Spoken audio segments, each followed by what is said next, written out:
Hello, good morning, PMJ here. I wish to talk to the Gambian people.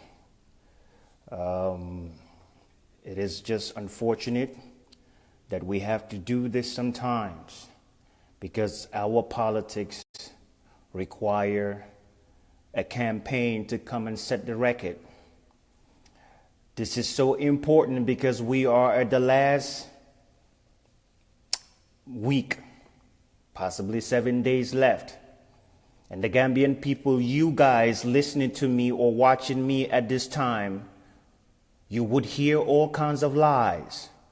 You would hear all kinds of deception.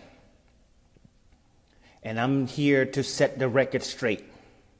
The campaign is aware of the smear tactics being put out there by people who have ulterior motives for the people of KMC. So, the number one issue that I'm going to clarify here is that Bakari Baji was sent by Aprc, or Aprc gave him $5 million. See, UDP are the ones who received that sort of amount from President Barrow. And it was clarified by a prominent journalist back home.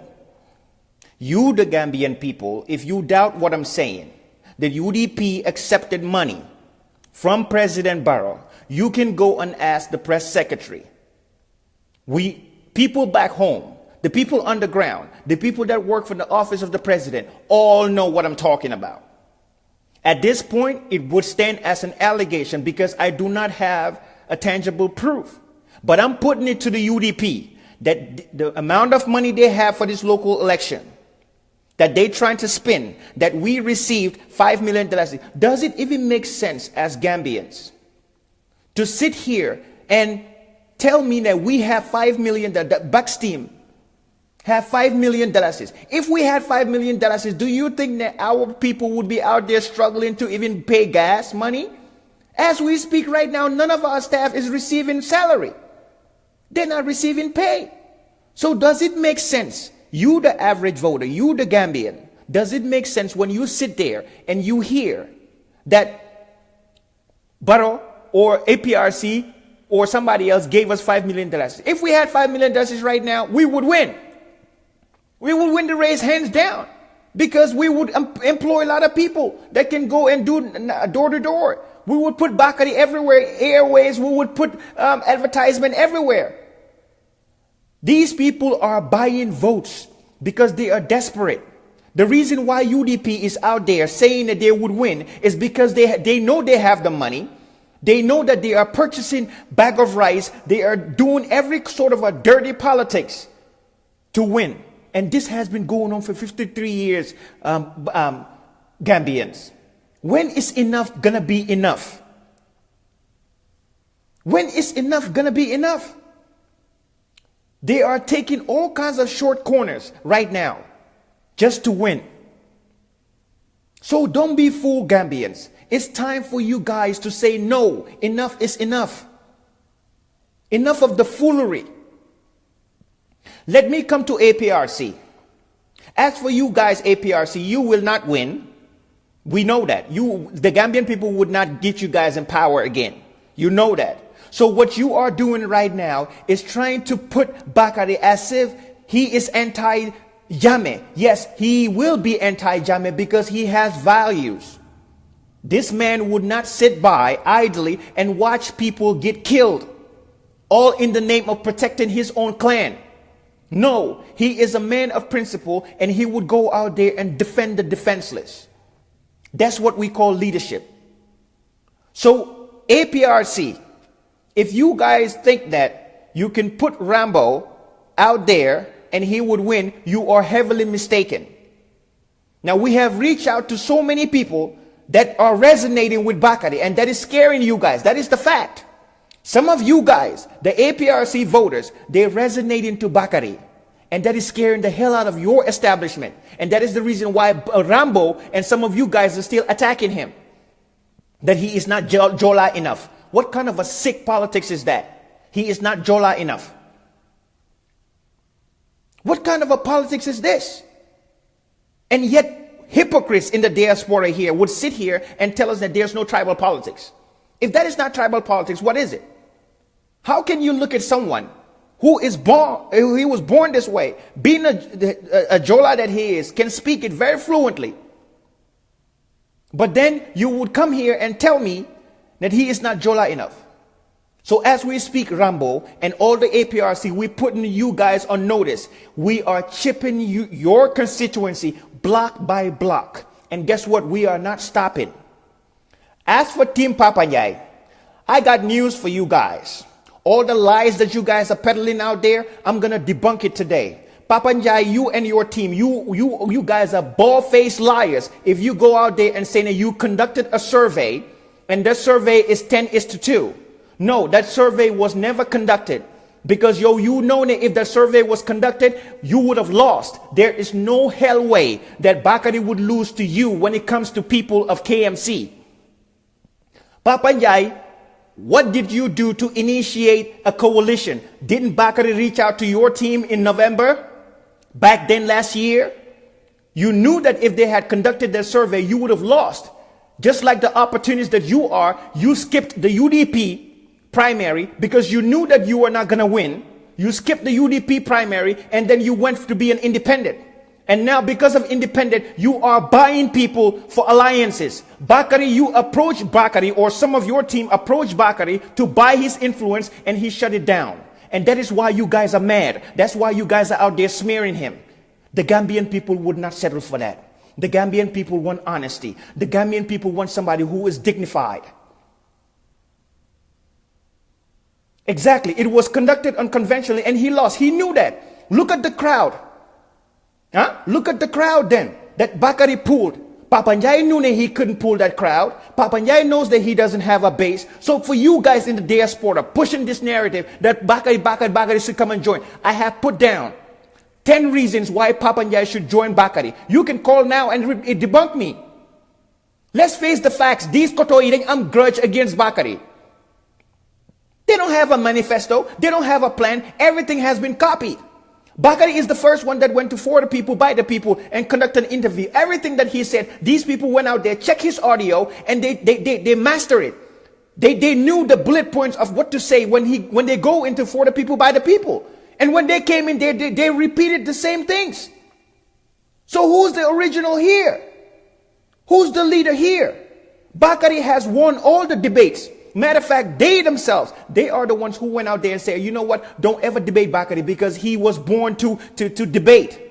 They knew. Everyone in that municipality knows what Bakari can do.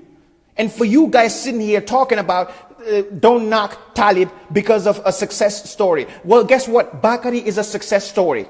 Bakari came from nothing. Bakari came from nothing. He came from somewhere where his mom was going out there, was a petty trader. And through hard work, and because of he live in Ibo town, he understands what the average guy feels like in KMC. But look at us Gambians, always arguing on the false pretexts, always putting misplaced priorities when we argue. How can you put Talib as a success story, but you ignore Bakari? Huh? When Bakari was the first one who floated in, if he becomes the mayor, he is not going to tax people, those petty traders that are earning about $10 or $50 a day. Huh? Because the guy understands the plight of the people. The guy understands that you cannot balance the budget at the backs of the poor because he can relate. You put Talib in there, I guarantee you he would be business first personality. And UDP interest is going to be in there. You guys know the facts.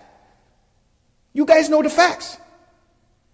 So to Team Papanyai, this is a warning shot to you guys. If you guys want to be a part of a coalition, especially to you, I'm addressing you, Sabali, because you have that sort of APRC tactics of lies, trying to switch stuff. So if you guys want a genuine coalition, we asking you guys to drop your tactics, your dirty tactics. We asking you guys to come sincerely to the table and offer what you have to offer. As we speak, Papanyai, are you not telling people to join you, and then you're going to hire them to be chairpersons, CEOs, when you don't even know the local government act. You do not have that authority. It's the minister that have that authority. Funla Dega, yo, you always calculating for political expediency. As we speak, it has been brought to my attention. The only reason why you want to be a mayor is because it would push you to be, for your presidential ambition. You want to use the mayorship for presidential ambition. Let's set the record straight. You guys just want, why did you approach Bakari team and give them money for them to step out of the race? Because you did not have confidence that you would win the voters of KMC. And to all these selfish political parties, I said, shame on you guys. You know that you cannot win. Some of you guys, you would not even get more than even 500 votes. But guess what? You know that you're going to divide the vote because of the simple majority. But you guys all put up candidates knowing that only a coalition can beat UDP. But you guys are only putting up candidates so that you can chip away the voters. UDP are probably going to win because of their base. They have a base that would vote no matter what.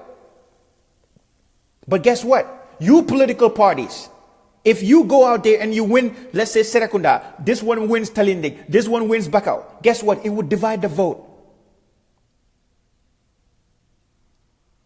You want the facts? These are the facts. Huh? Yes, we have the bully pulpit too. We would talk to the Gambian people about the dirty tactics that you guys are using over there back home. And we are aware of it. Just because we are silent doesn't mean that we are condoning it. We have been quiet for so long because Bakari is the type of person who said, do not respond. Enough is enough though.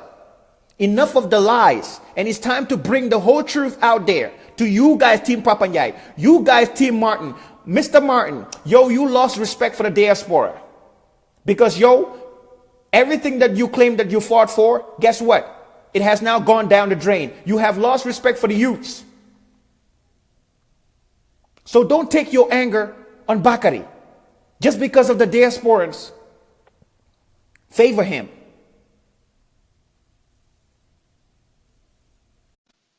You guys want coalition? Come. We're ready.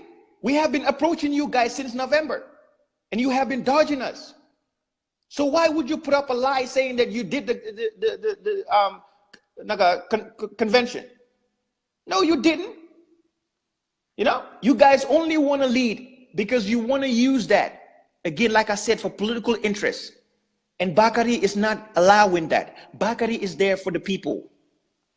Enough is enough of the lies. So anything that you guys put out there, anything. So the Gambian people, I want you guys to know that Team Papanyai, as we speak, is the obstacle to winning the KMC. As we speak, Team Doi is an obstacle to winning KMC. As we speak, Team GDC is an obstacle to winning Doi. As we speak, APRC is an obstacle to winning to winning KMC. All these political parties, Doi, you know that you're not gonna win. You know that because you cannot even pull the kind of crowd that we did.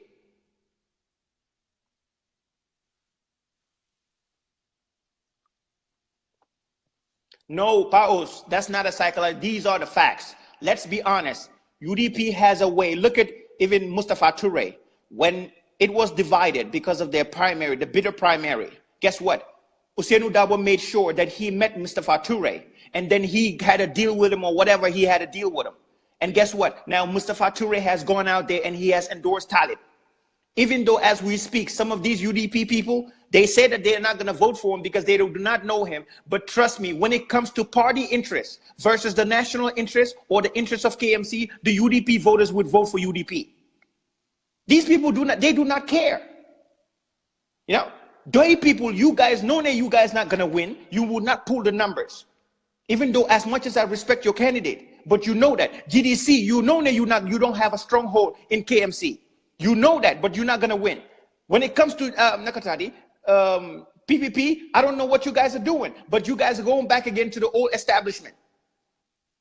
This is politics for you guys. Only said interest, Rek. You do not look out for the interests of KMC. But guess what? Bakari is stopping that. Bakari would win, inshallah. because he is the people's choice. He is the reason why people are motivated in politics. The youths who were forgotten, the youths who were disenfranchised, they are the ones who are saying we want our power back.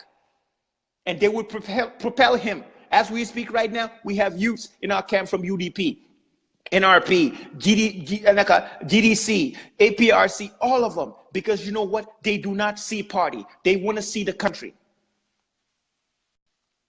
They want to see country. But guess what? This is the Gambian people again.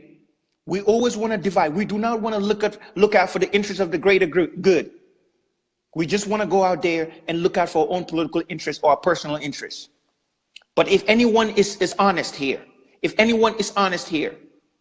and we make any assessment, this race is about two people, Talib versus Bakari. And we have shown it on a nomination day. Who pulled more crowd than Bakari? UDP had to go and rent their own crowd. They were even surprised when they saw Bakari, what he pulled. All is because of what? Organic, genuineness, the love for this guy. But yet you guys want to come because of short-sightedness, dirty politics. You want to tarnish his name? No, this guy, we would not sit by and allow that. So again, let's go. Yes, he gave him money. Thank you, Auntie Umi. Yes, he is buying people's influence. He is using his influence to buy support. That's why most of these people, Gambians. But again, guess what? Our campaign would not be bought. Our campaign is not for sale. We are there to represent the people of KM. And guess what, people of KM? If you put Bakari in office, this is what he's going to do. He's going to fight against the establishment. Look at right now the fight that he is enduring because of you guys. He has been bribed and he took it down. He said no. He has been approached by all these party bosses and he said no. Well, yeah, I'll try. I'll try and speak well off. But if anybody is listening to me, Bakari, moi the only candidate ko hamne would look out for some interest. Bakari is the one ko hamne mo fa nekkal ndaw ñi. Bakari moy ko hamne bopam bugu ci dara. It's all about the people. So again, young people of KM, so len toge bañ len nahati, you put UDP in there, it's going to be the same. So len toge bañ len nahati, ngeen defati all these party interests, is going to be the same. So again, I'm just saying, you guys, yen mi nga xamne yena sona, yen mi nga xamne yena fa yaga talk this sona, nit yi ñew di len fenal for 53 years. It's time for change. It's time for change. Enough is enough. Yena ngi sona, yena ngi need to enjoy everything. Ñaka ndox, ñaka kurang, everything. So kañ la ñoo put up the country's interest yi KM. Yes, dinañ leen dox saku malo for today. But guess what? It would not benefit you the next 3 months because saku malo bobu dina che. It would finish up. So kañ ngeen na stand up? Ngeen dem uti ji liggéey bobu ku leen ko jox mayor bi. So again, in the interest of transparency, these are the facts. Team Papa Njai dañ leen approach for us to join coalition. At that point, he thought that he was going to have the UDP vote at the primary. Because if you guys recollect, time UDP folks here on the diaspora, they were circulating his photo. That would tell you these people, they do not even have a core in the diaspora. They are the problem. Man, the UDP diasporans, Uneka Fini, they are the problem of the Gambia. Because everything, they're the ones that push the people back home. The UDP folks back home, they're the ones that push their agenda on them.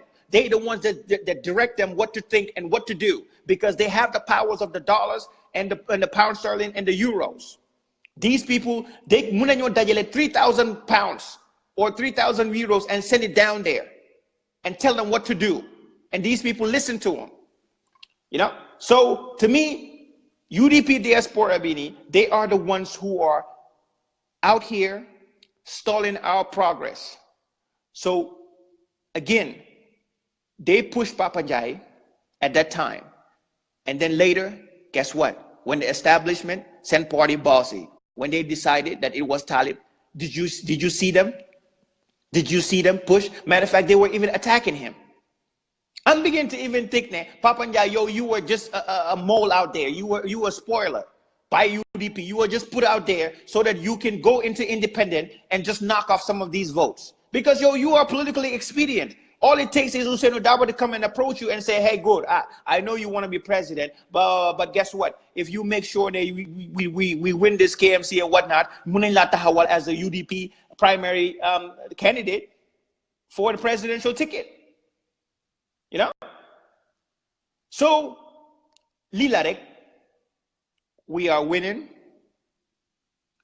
Let me drama. If you even comment again under my wall, right? I'm gonna block you because Jensen nonsense is too much noise. That's all you guys do. If I were to invite you, you can't do nothing. All you do is just run your mouth here.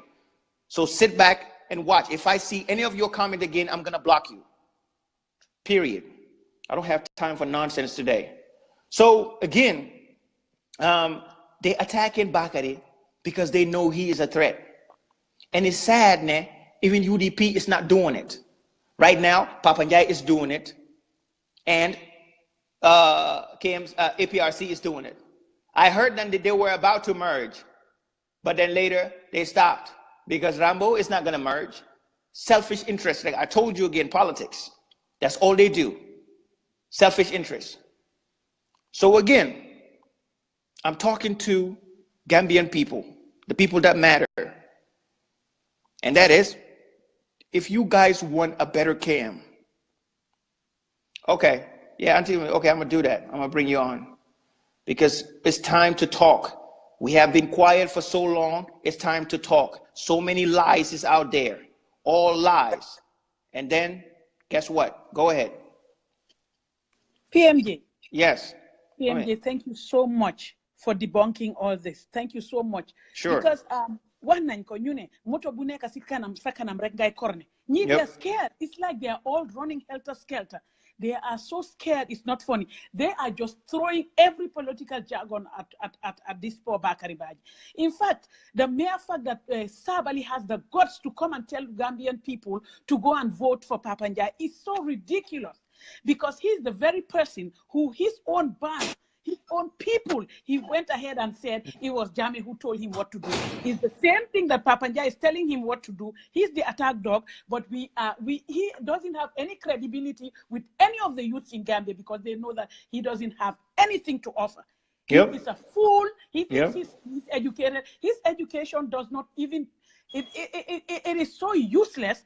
He might as well go throw it in the river because mom lim wax mom mi nga xamne judom mun na taxaw ci television musaga hetam musaga gayam suñu waxe mu ne yaaya jame ko santa kon nga xamne Papa Njai moko jox xaliss pour mu ñew ci mom ba pare muy attaque mom jaru dara Sabali jangut man janga bi ñoo wax ne dafa janga man I am so surprised even so demé bokka team Papa Njai sa lolu waruta tax nga ñew di saga Bakari for what nga xamne ki moy ni news youth si mom lañ buga ñom Bakari lañ taxawal why is it that lu tuti lu youth si def su ñëwé ci office Papa Njai sax ngeen dem tay natali ne youth si wow we are all related. That doesn't mean I'm going to support you if I come to your office. I have a business deal with you. I come to your office.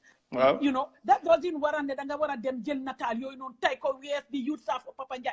Where did you get that from? Sabali dafa ñëw ci Papa Njai rek dirty politics. Alaji Martin mom buguma wax ci mom why mom xalat na ne mom dafa bëgg lead mom he wants to lead at all cost ñëw na fofu ne mom dafa bëgg ñu jox ko 2 years mu taxaw mu ba pare mu joxe ko. Can you imagine? ñun xana Bakari is such a smart person that you never know. Bakari nekku fa pour dara yeen dem leen joxe seen xaalis Bakari amul xaalis bu mu joxe mom dafa ñëw pour liggéeyal KMC. dafa ñëw pour liggéeyal KMC gis nga xaalis boobu noonu yëpp Papa Njai di sànni ku nekk mu fay la pour nga ñëw bokk ak moom daf ko bëgg a recover because dafa am political ambition daf ko bëgg a recover man I am so disappointed in my PPP guys. PPP yow amuloo ñu bare ma call di ma ne lu PPP def ni ma ne I don't care li ma leen a wax rek ne su fekkee ne man you care about KMC dem leen go ngeen votal Bakari You know, they cannot even spell People's, Progressive Party, People's. I don't know who did that. Those very people are the people that Papa Njai went on and he gave money to you can influence the rest of PPP. I am so, Amulo, you don't have that dog in the fight. Why don't you just let your people go? This is the same thing you get why you see dictatorship. Because yo tahawlo candidate. So danga wara gada sa nini yep ngene kailen ngen support benani. Wa len kanye sen len ku ngen fog na ñun amuñ candidate. Why whoever you think will do better for KMC, we let you go. You think for yourself. But Gambia, then you want to buy the you think for us. We should think for ourselves. Yep. You buy Bakari more de why couldn't you attack dinner? We will attack you back. Yep. We will attack you back. We are not going to relent. We are not going to genule nyomuna nyunda fafeka na nyundi facts like nyowa lolota. Dega bi rek la munu ñoo fen because after lolu elegli yeb dina passe eleg ñu ñew ne fen kat ngeen yen why Rambo mom not to mention can I dugal Rambo si KMC for crying out loud this new Kohamne is scared to even attend a debate. He is scared to even articulate himself in a debate. Bakari went out there all debates and he won. This guy is going out there talking nonsense, talking APRC, Bakari is not a real Jola. How the hell are you going to sit there and say that someone is not a real Jola? Don't vote for him. Huh? Is that not tribal politics? Huh? Because Amundara on him. They don't have anything. They have nothing on him. I don't know why they are attacking. People are endorsing them. We didn't attack those people. So why are they attacking anybody around Bakari? Why? You know what, Pamodu? I feel so good because I know we are winning. Bakari is winning. That's why everybody else, kuwiri waranyo musani darasi Bakari. Kuwiri waranyo why man mange nyah youth. Don't relent. The youths, this is your time, this is your moment. Them learn out recruit and youths because this is the man, Bakari Baji is the man who will listen to you, who knows. In fact, he worked with you guys. Can in this bunch of people who are running for office more ever work with youths all the step of the way. Ludu hegna youths in Kasaron Gaile and I $100, $20, $500, them learn definitely. Bakari was there step by step with you. Muge defal goham. ñu ne bala nga am sa way nga egga be kiram wa go xam sax dañ ko dee wax su ndox bi taayee foofu daf dee génne xale ñoo jënda few things am ñëw toogal xale añ ñu def xeer a lifin try pour ndox bi su nit ñi di romba ñu mun a romba xoolal loolu rek te kenn fayu ko dara waaye bu Papa Njie mi lifin di lii ni yow lan ngay daw bay daanu Papa Njie looy daw bay daanu you know Bakari deful la dara yow da nga ñëw ñu ne la ok nañ kon ndog li fi bi nga ragal you had cold feet nga daw léegi nga génn xam nga ñun dañ bañoon a wax nii léegi ngeen génn ngeen turn all around why you know what it's that Sabali that went there the dirty APRC politics moom la yóbbu foofu why anyway Rambo moom duñu wax affaire am because KMC they are smart enough not to put that thing Rambo moom like boy that thing in the office. Pamodu, thank you so much. You continue. All right. Yeah, all right. Thank you so much. Appreciate it. All right, sure. Okay. All right. Daba, come over here, man. I mean, just lies. Politics of lies. UDP lying all the time. Talking about that is politics. Playing the tribal card all the time. Calling that politics. APRC doing the same dirty stuff. Lies all the time. Y'all don't even have any programs. Shameless cows and is sitting over there lying about Bakari all the time. And you think that we're supposed to be quiet? Daba, come on, man. Get in here. No, bro. I've spoken to the elder brother of Sering Moduka, the guy that statement. Wow. The mom, he's not honest because because mom. Maybe they wanted to use him. They gave him information for Mubina, while Lumbina accurate because mom nekut on fa. Team Papa Malumana Harris Nyom. Team Papa, all his campaign is based on deceptiveness. Wow, lies. Your money, I'm with fencing for it. Your money, they really pissing people off.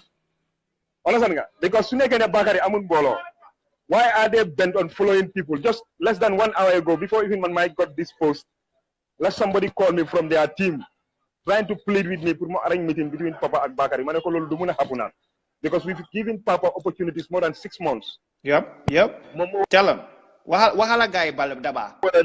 moom moo war a lead because moom he needs to come.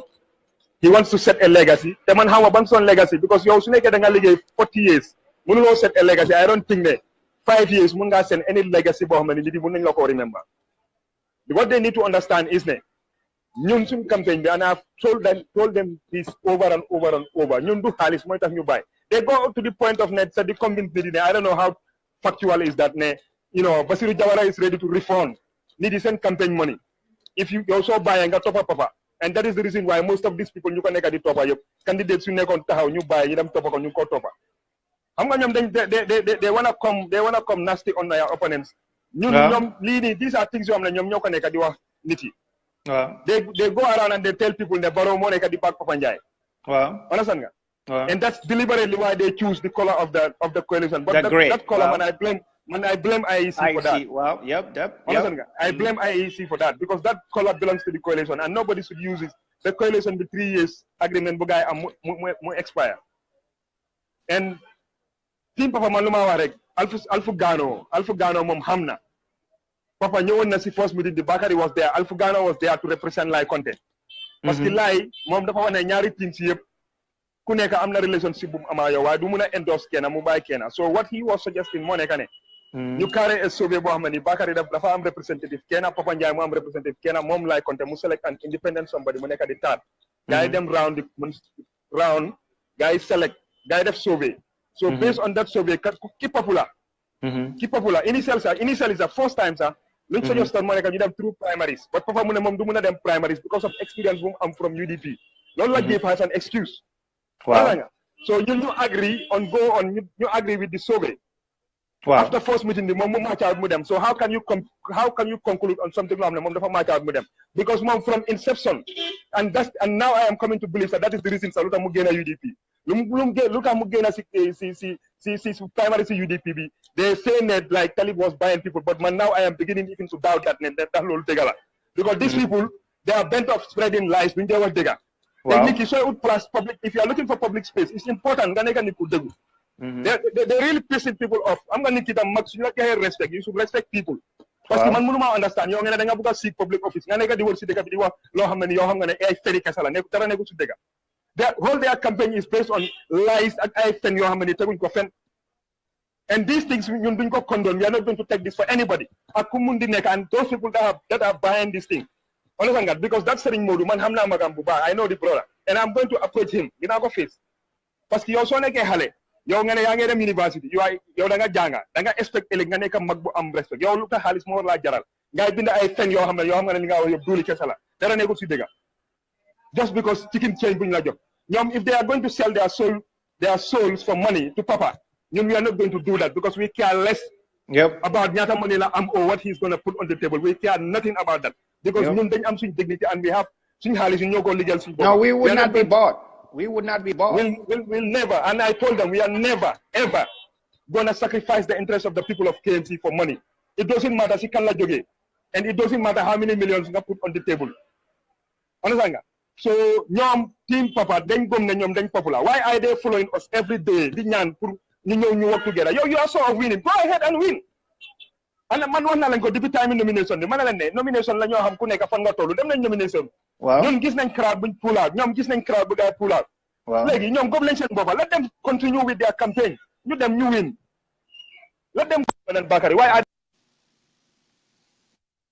they following Bakary di ko ñaan every day pour gaay toog pour waxtaan xam nga nañ bàyyi affaire yi naxante bi politique yi fen ak politique yi naxante dafa jeex biir Gambia kenn du fi jël nonsense su gaay nekkee it doesn't matter kan moo nekk behind that kind of stupid letter boobu noonu gaay binda ñuy wax stupidness yu nonsense yooyu noonu ñun duñ toogaat fii di jël fi yëbaate yooyu noonu from anybody ak ku mun di nekka respect bi dafa doy jox nañ nit di respect up to this level and this kind of nonsense we are not going to tolerate it for anybody ñu ngi Gambia fii nii su nekkee ñoom lu ñëwal dëgg la nag let them come and face off nañ ñëw ñu face ñu taxaw wax ñu seen nonsense yooyu noonu who are they ñoom xanaa ñoom moom dëkk bi ndax wat ndax ñoom dañ fa def loo xam ne ni defut ko yow nga dem di wër di jël ñoo xam ne ni façon corruption bu nekk lañ def si dëkk bi nonsense yu nekk yow pap moom dafa am track record na wax ni di la moo tax ñu génne ko mu génne American Embassy waaw let him tell us dafa toog mu bàyyi resign we can go detail into those things feel of obi 3 companies yëpp ñu fail because of incompetence and mismanagement so ñun we know that xam nañ loolu waxuñ ko kii la nekk president of the Gambia Basketball Federation lan la Gambian basketball def what have they achieved nothing qualify even regional tournaments sax mënuñ koo def thank you lañ dem tournaments yi mënuñ ñoo fay gars yi because of ñaaka xaalis bu fédération bi am so yow nga bëgg a taxaw di wax ne yow nit yi dañ la war a entrust with the municipality for what reason thank you set the record straight enough is enough the lies so this kind of fen you guys nekkee ñun duñ ko jëlalaat anybody teg man maa ko wax kum naxari you can come and challenge me yebaate bi dafa doy we are not going to take this for anybody from anybody it doesn't matter kan la nekk ak fan la jógee seen nonsense yi dafa doy xanaa Bakary rek ma nekk candidate in KMC mayoral election billahi doon bàyyi nit ki mu dal te yéen gom ngeen seen boppa gom ngeen ne da nga noo win dem leen ngeen win soo leen popular woon ngeen win UDP primaries bi if you were that much popular as you claim you would have won the UDP primaries but mënuloo ko win because you are not popular there te yow yaa taxaw nga génn gis nga nit yi sa ñoo war a eew because ku nga xam ne ni taxaw na mu génn waxa media bi ne moom if he lose that election UDP primaries bi du dafa toppa si gannaaw ku gaay select 2 days before that a day before the primaries nga génn because xam nga ne you were not popular there because you are bent on leading I don't know for what reason maybe moom he knows something at KMC loo xam ne ñun xamuñ ko because this guy is out there and trust me no matter what loo ko mën di wax suñ moom fake leadut so then enter into negotiation he will go out because that's the condition that he puts on the table and for him that is non-negotiation. What guys you swing offer me? What are we offering out there? Our difference between us and them moo nekk ne ñun dañ ñëw ñu jaay waay gaay KMC programs even whereas ñoom ñu ngee dem ñu ngee joxe ay $10,000 si ay compagnie ay groups di jox nit yi ay $1,000 even tey poster dañ dee fay nit dañoo ñëw si ko ñu fay nit $1,000 pour mu teel leen poster because amuñ kenn koo xam ne nii foofu moo leen fa welcome so what they do is they pay people money te lu ñoo wax ni ñoom xam nañ because man suma ko ñëw nañ fa fay nañ fa nit $1,000 pour mu teel leen posters understand nga so ñun xam nañ loolu noonu yëpp waaye amuñ si interest because ñun gëmuñ politique boo xam ne nii dañoo dem di attaque nit ñun we believe on politique boo xam ne da ngaa ñëw nga sell sa agenda so ñun programme buñ teg ak wax dëgg buñ nekk di wax loolu moo tax nit ci KMC di ñu déglu ñun suñu campagne bi yàggul kenn fondul amuñ xaalis like all of them ñoom am nañ financial muscle su nekk behind them why are all those people pumping those millions in their campaign they need to tell us dañ ñu wax loolu because man gëm naa ne council bi salary bi mayor salary is not up to $50,000 so why are you ready to pump even $3 million $4 million to win that position because kon then yow am nga ulterior motive boo xam ne ni nekkul ne pour dimbala askan bi moo tax so nit yi Gambian si nekkuñ dof people nit yi seen xel yi ñu ngee dof so ñun yi yëpp xam nañ ko waaye dañ leen bàyyi because bëggu ñëw dugg si politique boo xam ne dañoo attaquante but this nonsense is becoming too much te duñ ko jël we will not take it from anybody ak ku mun di nekk ñun su ñoo win wax nañ ko from day one dañoo win si kaw dëgga ak jub but if you think nañoo da nga am xaalis mun nga ñoo jënda demal nga jël sa xaalis ba nga yóbbu ko si àll bi because ñun suñ dignity ak suñ pride amul value and the interest of the people of KMC will never surrender that because of bugg xaalis never Bakary is not going to step down for anybody so long as ne affaire xaalis la wala affaire position or whatever loolu du musa happen and we've made that clear to them ñun we are going on this campaign and we'll end it inshallah rabbi loolu yàlla rek moo ñu ko mën a tere but it's not a human being ku nekk fi ni ku then wax yu gars yi doon wax yëpp ay Bakary du mën a taxaw amul legally he is not capable he is not qualified pass nañ xodul si loolu yëpp so léegi what they are bent on is ñëw di si ay fabricate fen yu nga xam ne nii man xama mag sax nag ngay utee place yow nga ne da nga bëgg a wut public office yow sa campagne yëpp nga bëgg ko based on propaganda ak wax loo xam ne nekkul dëgga and yow you expect people to trust you cast and votes pour yow lu tax why would people do that if you have an agenda yow soo amee programme and you believe ne da nga popular go on your campaign nga bàyyi keneen bul toppa nit di leen ñaan pour ñu ñëw toppa la ñun duñ ñëw tey te duñ ñëw ëllëg because nonsense bi sax mooy tax sax suñ bëggoon a toog sax pour waxtaan sa waa yéen we are done door is closed forever we are done that door is closed we are done that door of negotiation is all closed these lies because ñoo xam ne da ngaa toogaa ñoom ngeen wax ñoom ñu génn ñu match out ñu dem ba pare ñuy toogaat di fabriquer ay fen yoo xam ne ni amul di ko teg sa der ñun duñ toog di wax I don't know whether they are watching or not ki ko mën di seetaan don't even bu leen ñu call sax pour jéem a toog sax pour wax we are not going to do it today and we will not do it tomorrow we are done with it because ñun dañoo toog ñu négocier daal ñoo xam ne nii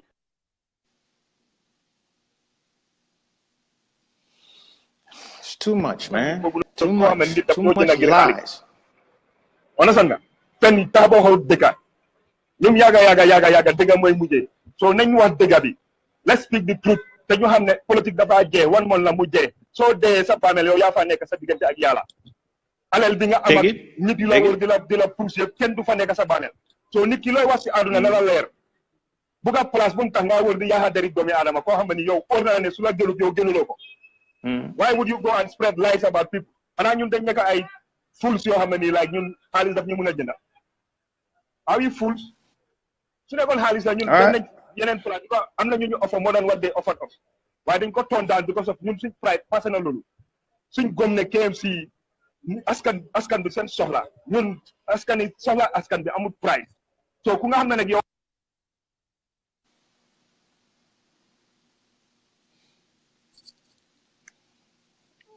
all right thanks Daba I think it's the network so I think it's important that ñoom ñu understand ne ñun for far too long ñu ngi jox nit yi respect and bëgguñ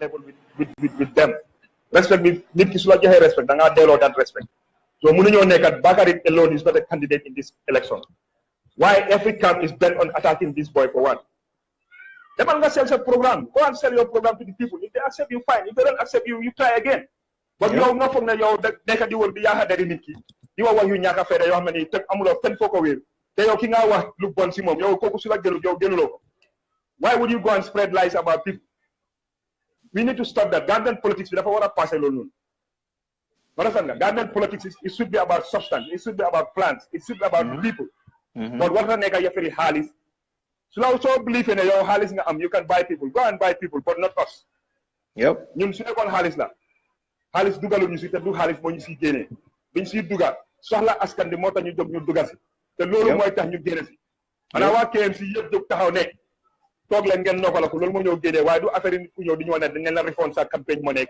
wala nangam ak nangam non ñun loolu interest yi su nekkee $100 lañ ko spend sax it's important to us because it's fine Aïssatou Diallo if he comments again I'm gonna block him if I see his comment again I'm gonna block him ML Jabi you are warned if I see your comment one more time I'm gonna block you no bàyyi ML Jabi bàyyi ko foofu noonu man he's so ignorant ñun duñ saga kenn waaye fen yu gars yi nekk di fen si dëkk bi loolu dañ ko debunk to the last minute kum naxar yi nag loolu sa affaire la soo buggee buñ la tontu bul dee wax loo xam ne amut Alfu Gano Raki Gano Captain Gano former only president moom he was there at the meeting so this Serigne Modou Kabi dafa fen because nekkutoon fa he is lying Alfu Gano moo fa nekkoon Papa Ndiaye ak Bakary Badji so Papa Ndiaye moom moo chicken out and he knows the reason why mu chicken out xam na ne dañ ko doon win he knew ne dañ ko win there was nothing like a survey was done a survey was never done happened because Papa first loolu ay konte naka la tegoon si table moo nekk ne ñu def primaries Papa Ndiaye mu ne moom du def primaries because of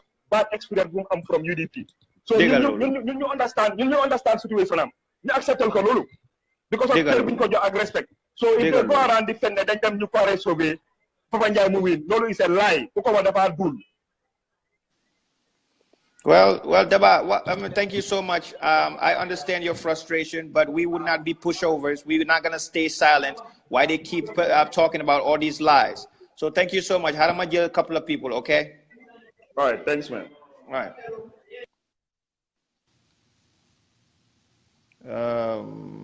Let me see. Modu Musa, let me get you in on. Modu Musa.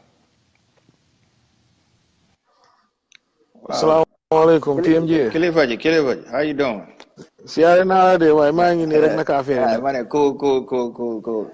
Yeah, naka job bi na gën ci jamm. Thank you very much for all your efforts. I'm really so proud of you because with all the insults and everything you just ignored everything and just pushed through what you believe and pushing through and sharing the agendas of Bakary Badji. You know, it's really heartbreaking to see what people in Gambia have come up to. Just people are being political prostitutes and all that, or people are just not following the interests of the masses, but for their own political interests or for their own selfish interests. Because I have nothing against Sabali going to support Papa Njai. That's his will, that's his choice. You know, I respect that. But do it maturely. Don't go and fabricate lies against other people that you have no idea. You don't know anything about them. To be honest, I'm a guy trying everything. Si Bakary Badji, mënuñ ko push over léegi dañu ne let us fabricate Wow. Because there was a day ma gis ne ñuy binda xawma Hamoudou Bojang la xawma binda Bo Baji Yankuba Baji Baji Bakari Baji connect the dots. So man bobu dama ko inbox ne ko come on bro, come on. You should be too big for this. Yeah. Xam nga Dirty. because lu nekk Bakari Baji musuta liggéeyal KMC nekkunoon on the APRC. Bakari Baji youth parliament youth council on the youth living moo ko yóbbu foofu. ñoo la ko gën a xam. Jabaram keroog mu ngi ko wax. Exactly jabaram mu ngi ko wax keroog. Voluntarily lañ ko def man I knew Bakari Baji way long before youth activists ñoo job yi nii. Man balaa moo dugga sax daf ma call na ma from Kentucky di ma wax ne bro lii ak lii laa bëgg a def ma ne ko I have you ma ne maa ngi laa support 100%. I know you can do it. Bemaneko, you can go and meet somebody like Esa Bokarsi over there. You know, he's somebody who was very influenced. Let him offer you his blessings. Mudem fofuno, suma cousin brother, moko printal first t-shirt sami. Defal ko everything. Neman agenda materials. Man dinade folk man should be free just because of you. So, it's somebody who is willing to leave everything behind here and go back there. Come nuko dabawahe. Sentusi dara. Sentusi because Bakari mono nawade I'm in America. I'm well man fi jeku. Why would I go and waste my time? Why the fuck yaga KMC what the people of KMC need Bakari well before mu duga fi Ibo Town ñepp xam nañ su tawé naka la Ibo Town di mel bak staff doon génn fay nit ñi kérok jabaram mu ngi ko sédé xam nga nit ki boko bëggé xam laaj ko jabaram fay nit ñi ñoo mu togal leen añ génné ko ci posam pour rek nit ñi am fuñ jaar understand nga yoy yëpp nit ku ko def li ñoo wax ne kuy ram di la boot bu amé moto yo balé la understand nga ku nekkoon time boobu noonu def yi ni su ne ba nekk KMC xam na lan la nit ñi soxla understand nga nit ñi loolu lañ soxla waaye su ñëwee fii nii ñu def dirty politics xam nga di saaga nit ki di ko wax lii ak lii te óor na leen ne lu ñoo wax dara nekku si dégga xam nga Papa Njie should be matured enough xam ne lii politics la yow nga ne UDP dañ la lifin why are you following their footsteps kon mu ngi mel ni yow soo ne su la UDP selectoon the same thing ngay def the same thing da ngaa dem di fabricate lies di def all yooyu noonu waaye man lu ma advice mo joxe rek PMJ mooy ne let us not listen to them ñun suñ policy buñ am di message bu ñoo siya nañ siya message boobu noonu mu dem No, man, I would do that. Man, the reason we're going to come out today is because of lies. They've been going on for so long. Ignoring the first time the UDP lie, then he is APRC. We ignore that part. And then you know what he's saying in there from $5 million it has been given to us. We ignore that part. Then comes into Legi from Legi talking about we are the ones who are out there banya def a primary. I mean that's too much. These people. I mean, and they are doing everything to undermine us. Mama for the UDP is the main person we have to oppose. If we all agree, the UDP is the main threat to our democracy right now because of their one-party state. Why are we attacking each other? Why are they coming after us? Huh? Obviously. It doesn't make any sense. Lolo mom living la. Thank you very much for spreading the message. I know people are there who wanted to come and join, but we just put our heads and minds together and know that with Bakari Baji the choice is clear. Nobody's gonna distract us. We are not pushovers. We believe on what we are campaigning for, and inshallah we're gonna prevail. Inshallah. Thank you very much, PMJ. Have a good day. Yeah, sure. Thanks. Thank you. Let me see if I can get these people. Fatim Sira. Get you on. Yeah, so I think that is upon the people of KMC to make a wise decision, because to me the KMC would be used by the UDP as a political bureau. So to me, in order to stop that, the only person that can do that is Bakari Baji. Bakari Baji is the one. Let me get your pause and talk to you. No, I'm not gonna block him. If he comments, I'm just gonna delete it. That's all. I'm just gonna delete the comment. Yeah. Hello. What's up? Wow. Fine. Yes, negative. Fine. Yeah. Boy, man, the family mob gonna just wax rek ma sédé ko about Bakari Baji.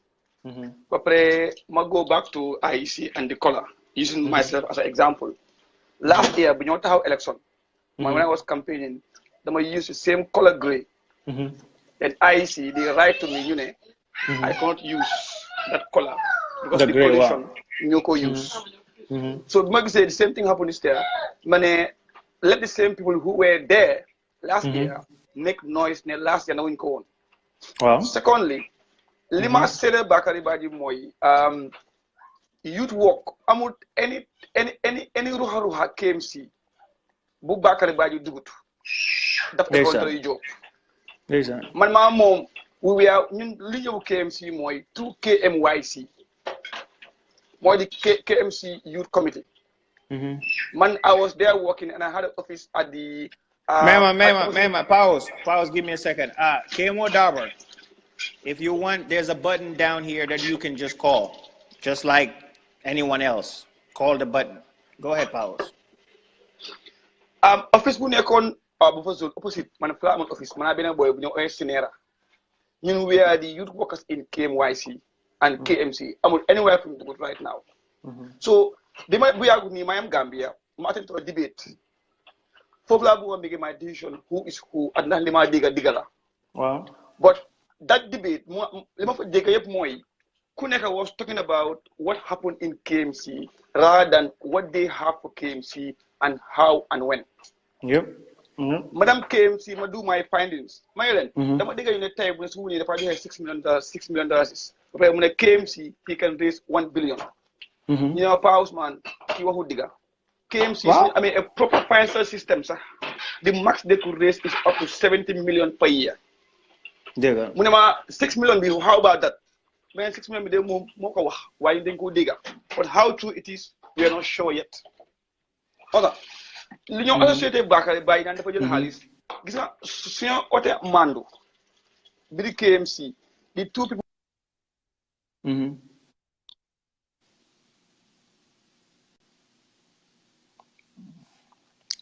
The network.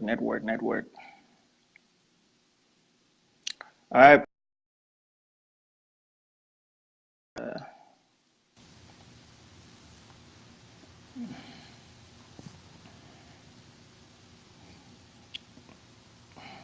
Let me get this guy here. He wants to come in.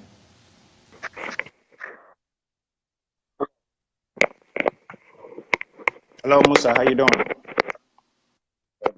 How about yourself? Good. What is your contribution?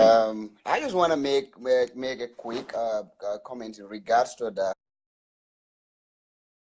whole thing of the municipal elections, like considering what's going on there. And I'm a UDP, and I believe that actually our politics, like right now, really need some decency. What we're seeing really is something that actually we all need to, make sure that actually we come up with strategies. How do we stop that kind of politics? Personally, when I was going to school, as a Guinea, like from the village, I came to the city. I could remember having some encounter with Bakary. He's very good, probably. He's very good. But that notwithstanding, I am not a supporter of him because I believe that actually the same quality that he had, Talib can do the same thing. That's my belief about it. But then for Mamadou Sabali and Team Back and Papa Njai, whatever. I understand that actually the guy just wanted to be there and then be a mayor. That's what I believe. He just want to be a mayor. That's why he could not really go on the UDP ticket or probably go to a primaries with the UDP. You cannot just go, say that actually I'm not going to win this election or the system is rigged. When obviously it is very fair for everybody to go and contest, and then you make your intention known to everybody. But then that's what not what he definitely do. But then I believe that actually we all need to preach peace. Should we? Come up with plans that actually we could come together as one.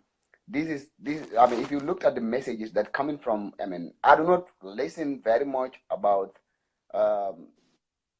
what they are saying on the ground because I'm not there right now. I'm in the US, but I know very well that actually the message that is coming from my camp, from specifically from Talib, it's very peaceful. It's No. Let me push that back. No. Hang on. No, for Talib, For Talib, yes, Talib, I would give him that. Talib has shown exemplary leadership and class, because from even his leadership, his interview with Fatah Rahman Koka, he has specifically and explicitly stated that he is only going to campaign on issues. Now let's come to the noisemakers like Kamo right here and ML Jabi. No, hang on a second. Okay, hold on. Those people who they can't even articulate one single policy of Talib, they are the ones going out there doing this smear campaign. They are the ones going out there running their mouth out there on the social media. PMJ, listen a bit. Like, if you wanted to gauge what those people are saying, let's say Mr. Kemo Dabo is going to say on Facebook or whatsoever, he's a supporter. He's a militant. He believes in what Talib is saying. He doesn't even understand it. How can you believe in something that you don't understand? Hold on, there are people on your page here who are even saying that actually block this thing. They don't even want to listen to any other parts. And then if you ask them what is what is Team Buck's 5-point or 6-point bullet about on developing that KMC, they cannot really tell you. You cannot just use those people as a yardstick to measure.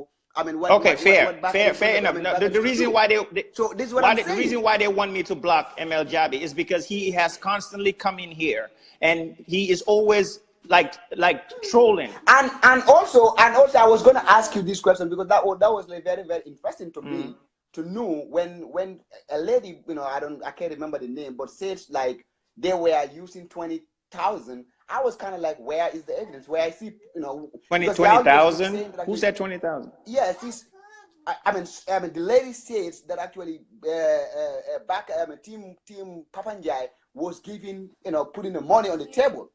Well, from PPP. Where were you? From PPP. The lady wrote it down here. Okay. And then she was on the line that said like Bakari, Papanjai was giving 20,000 to people on the ground so that to bring them on the table. Okay. So this is how you. So I am saying where because you all just be presenting yourselves or saying something like, oh, we factual. So I just want to know, was she present when that 20,000 was handed over? Or how did she know about that one? That's something that is a legitimate question, because what you're asking for is definitely a proof. A burden of proof is obviously lies on us, because we are the ones that went out there and we leveled it openly. Now, exactly. Now, what I'm going to tell you though is this: if the party or the people come to our candidate and offer money to get him off the race, what do you think they're going to do for voters?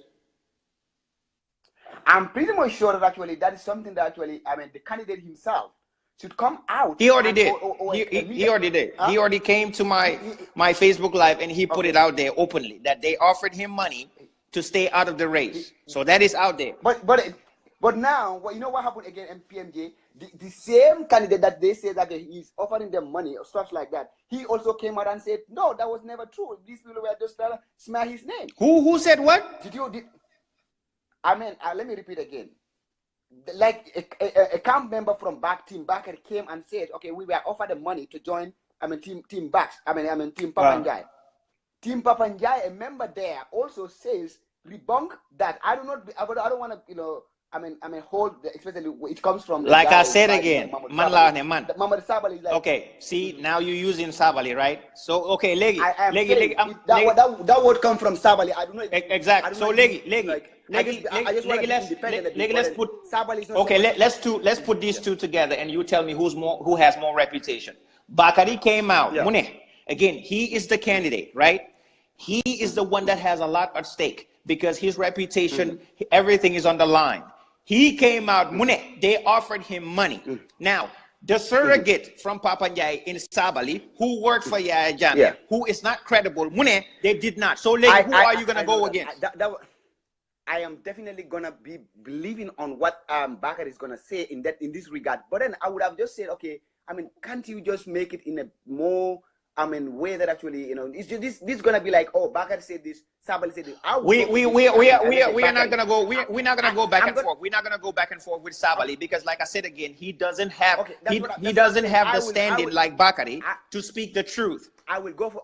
Okay, so Legi, I'm moving on, Legi. Yeah, where did you guys UDP? Where did you guys get the notion that you would win? What Oh, okay. Well, I mean, PMJ. Let's be realistic here. Even I don't know if you've been, you know, getting or maybe understanding what you yourself have been saying on this video here. You've said that actually without any coalition, there is no chance for all these selfish parties. I'm repeating your words. There is no chance for all these selfish parties to win without united. I didn't say selfish parties. I didn't say selfish parties. I said these parties that refuse to join us know that they do not win, and that is selfishness. I did not say selfish party. Okay. Yeah. Okay. I mean, anyway, that the video is there. Okay. Already, because like you now saying that you didn't say that, but the video is there. I'm so now how did you guys know that you guys are going to win? No, I'm just trying to quote from you. You said that. I mean, like UDP without a coalition. I said it's going to win because their base is going to vote for them. How did you know that actually we're going to win? This is just wait a minute. The only reason why I said that, the only reason why I said is only one law. There's only one law in this country which I cannot wait for that to be even out, and that is what the simple majority. What is that? The simple majority law. Okay, but did you? Okay, hold on. Did you think that actually when we go for mayoral elections, we do have to have like let's say a 50+1 margin that to make a mayor? Yes, we should have that. I think that should no. That should be applicable to the presidency only. Wait a minute. Hold up, sir. Do you know the powers, the effects that a mayor has than a president? Okay. I mean, I understand. We're talking about a mayor that has effect over 300,000 people in the KMC. And you want us to just have a simple majority on that? No, okay, just give me a minute. I am saying in all the countries that I know of, all these mayoral, council, and MP elections, you cannot tell me an MP or a mayor should have more than 50+1 to be a mayor. I think that will be applicable to the presidency only. If you know of a country that is doing that, can you bring it to my knowledge? Because I do not know. So what do we mean by a mandate? When we say a mandate, when we talk about a mandate, these are a mandate could be in different or when a mayor comes in. Let's say Bakari comes in and he wants to say that he has the mandate of the people of KM to do this, this, and this, and that. What would that be?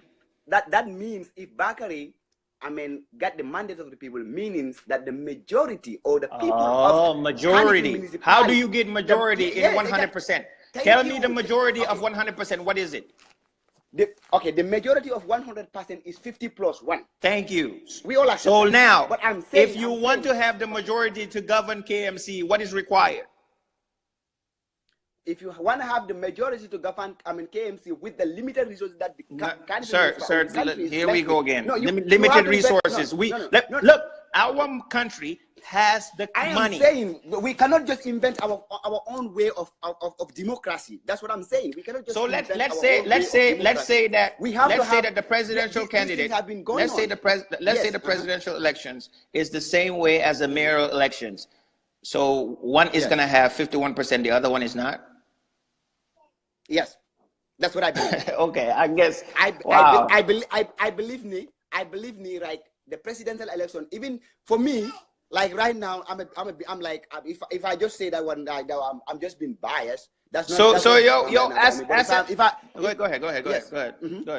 Yeah, if I'm just gonna be telling you this, like, tell me a country in the whole world that you know of anywhere, a municipal elections, a council elections that actually. We will just be in that election. I don't know of it.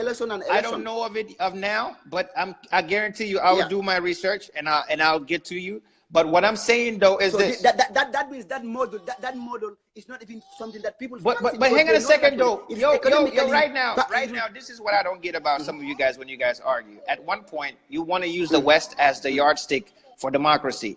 But did I use? But you said name me a country, right? You said name me a country. I said name me a country that could be even in Senegal, Gambia. That's what I'm not. For the West, I've not been here for a long time. Probably like I just came here like 2017. I'm just going to school. I just came here 2017. And so I was in the Gambia all my life. So I'm saying I would have even used a model like you tell me Senegal, Mali, or that's sub. So name me one country that defeated dictatorship by the ballot box. A country that defeated dictatorship by the ballot box. Man, dictatorship. The definition of dictatorships alone is something that actually people might not really agree on what is a dictatorship. You understand what I mean? Yes, that's what I. Yes. Yeah. Yes. So yeah, Jammeh. You gotta listen to me. Hold on. But PMJ, you gotta listen. Then obviously, then you know what I'm trying to say, because you cannot just put it across to me like that. Somebody might be like in Senegal right now. What are they having? They're not saying like Macky Sall is a dictator. Like you and I may not believe he's a dictator, or probably you might believe it. He's a dictator. But then what I'm saying here is like it's about this thing. What Gambia have, the model of dictatorship that Gambia have, I have had this chance that like people says it has never happened anywhere. That's a fact. But I'm saying again, somebody might be sitting in Senegal and says Macky Sall is a dictator, and then Macky Sall or Abdoulaye Wade was a dictator. Would you believe? So it's a subjective interpretation. Is that what you're saying? That's what I'm saying. Okay, that's what I'm saying. Right now, today, right now, people are calling Adam Barrow as a dictator. Okay. Probably that's their right to call him dictator. You understand what I mean? Because probably he might have been dictating one way or one thing or the other. So if Adam Barrow is voted out, then that somebody might say, okay, we voted a dictator out. So what? So that's what I mean by. Okay, but now I'm gonna ignore the opinion of the world, and now I'm gonna go to your opinion. Was Yahya Jammeh a dictator? Oh yes, I believe he's a dictator. Yahya Jammeh was a dictator. Which country which country outs Yahya Jammeh by the ballot box? The Gambia. Has it ever been done around the world before? I've not known that. So there's none. I've not known a country that does that. So we were the first. Yeah, we were the first to do that one, as per my knowledge. Is it possible to be the first to mandate our mayor elections to have a 51% plus? I believe that is no. It's not possible? No, it's not. It's not possible because the thing why is it not possible? The thing is, we will keep. Okay, thank you. The thing is, we will keep on voting, and then our mega resources or the limited resources that we have as a country will just keep on. People can even argue that even presidential elections, probably if I'm in National Assembly, I might say, oh no, we don't have to go to 50+1. So it's okay to say that you have a mandate by winning 23%. Oh yes. That is okay with you. If you win, especially for presidency, I might say no 50+1. That's very feasible. That's very right. But then for this mayoral or council election, what is the difference? The difference is this is like a president is governing the whole country. You understand what I mean? The president is governing the whole country, and still now these local government peoples are still under the direction or the supervision of the central government. So obviously the central government has the mandate to oversee everything, because remember, right now, in Gambia, the constitution says that actually in as much as we want to do a semi-autonomy of these local councils, but then the government, the president can, even you elect Bakari Baji. Did you know that actually Bakari Baji can be, let's say, mayor, Adam Barrow sack him? Did you know that? That is taken out. That law is taken out. No, it's still in the book. I'm saying it will be taken out. I believe you and I will advocate for that to be taken out of the law. But it was changed, sir. We've already litigated that. Go and check. No, I am saying. Okay, Leggy, by principle. See, you argue apples and oranges. By principle, you said that a president, because it represents 1-point-something million, you want them to have a majority. That's by principle. Exactly. But when it comes to local government, you are not citing principle. You are citing economic resources, because the state cannot afford it. Can you tell me the difference? Because we still stick with principles. What is the principle? The principle is before you govern, irrespective of if it's local, if it's National Assembly or whatever, before you govern, you should have the majority consent.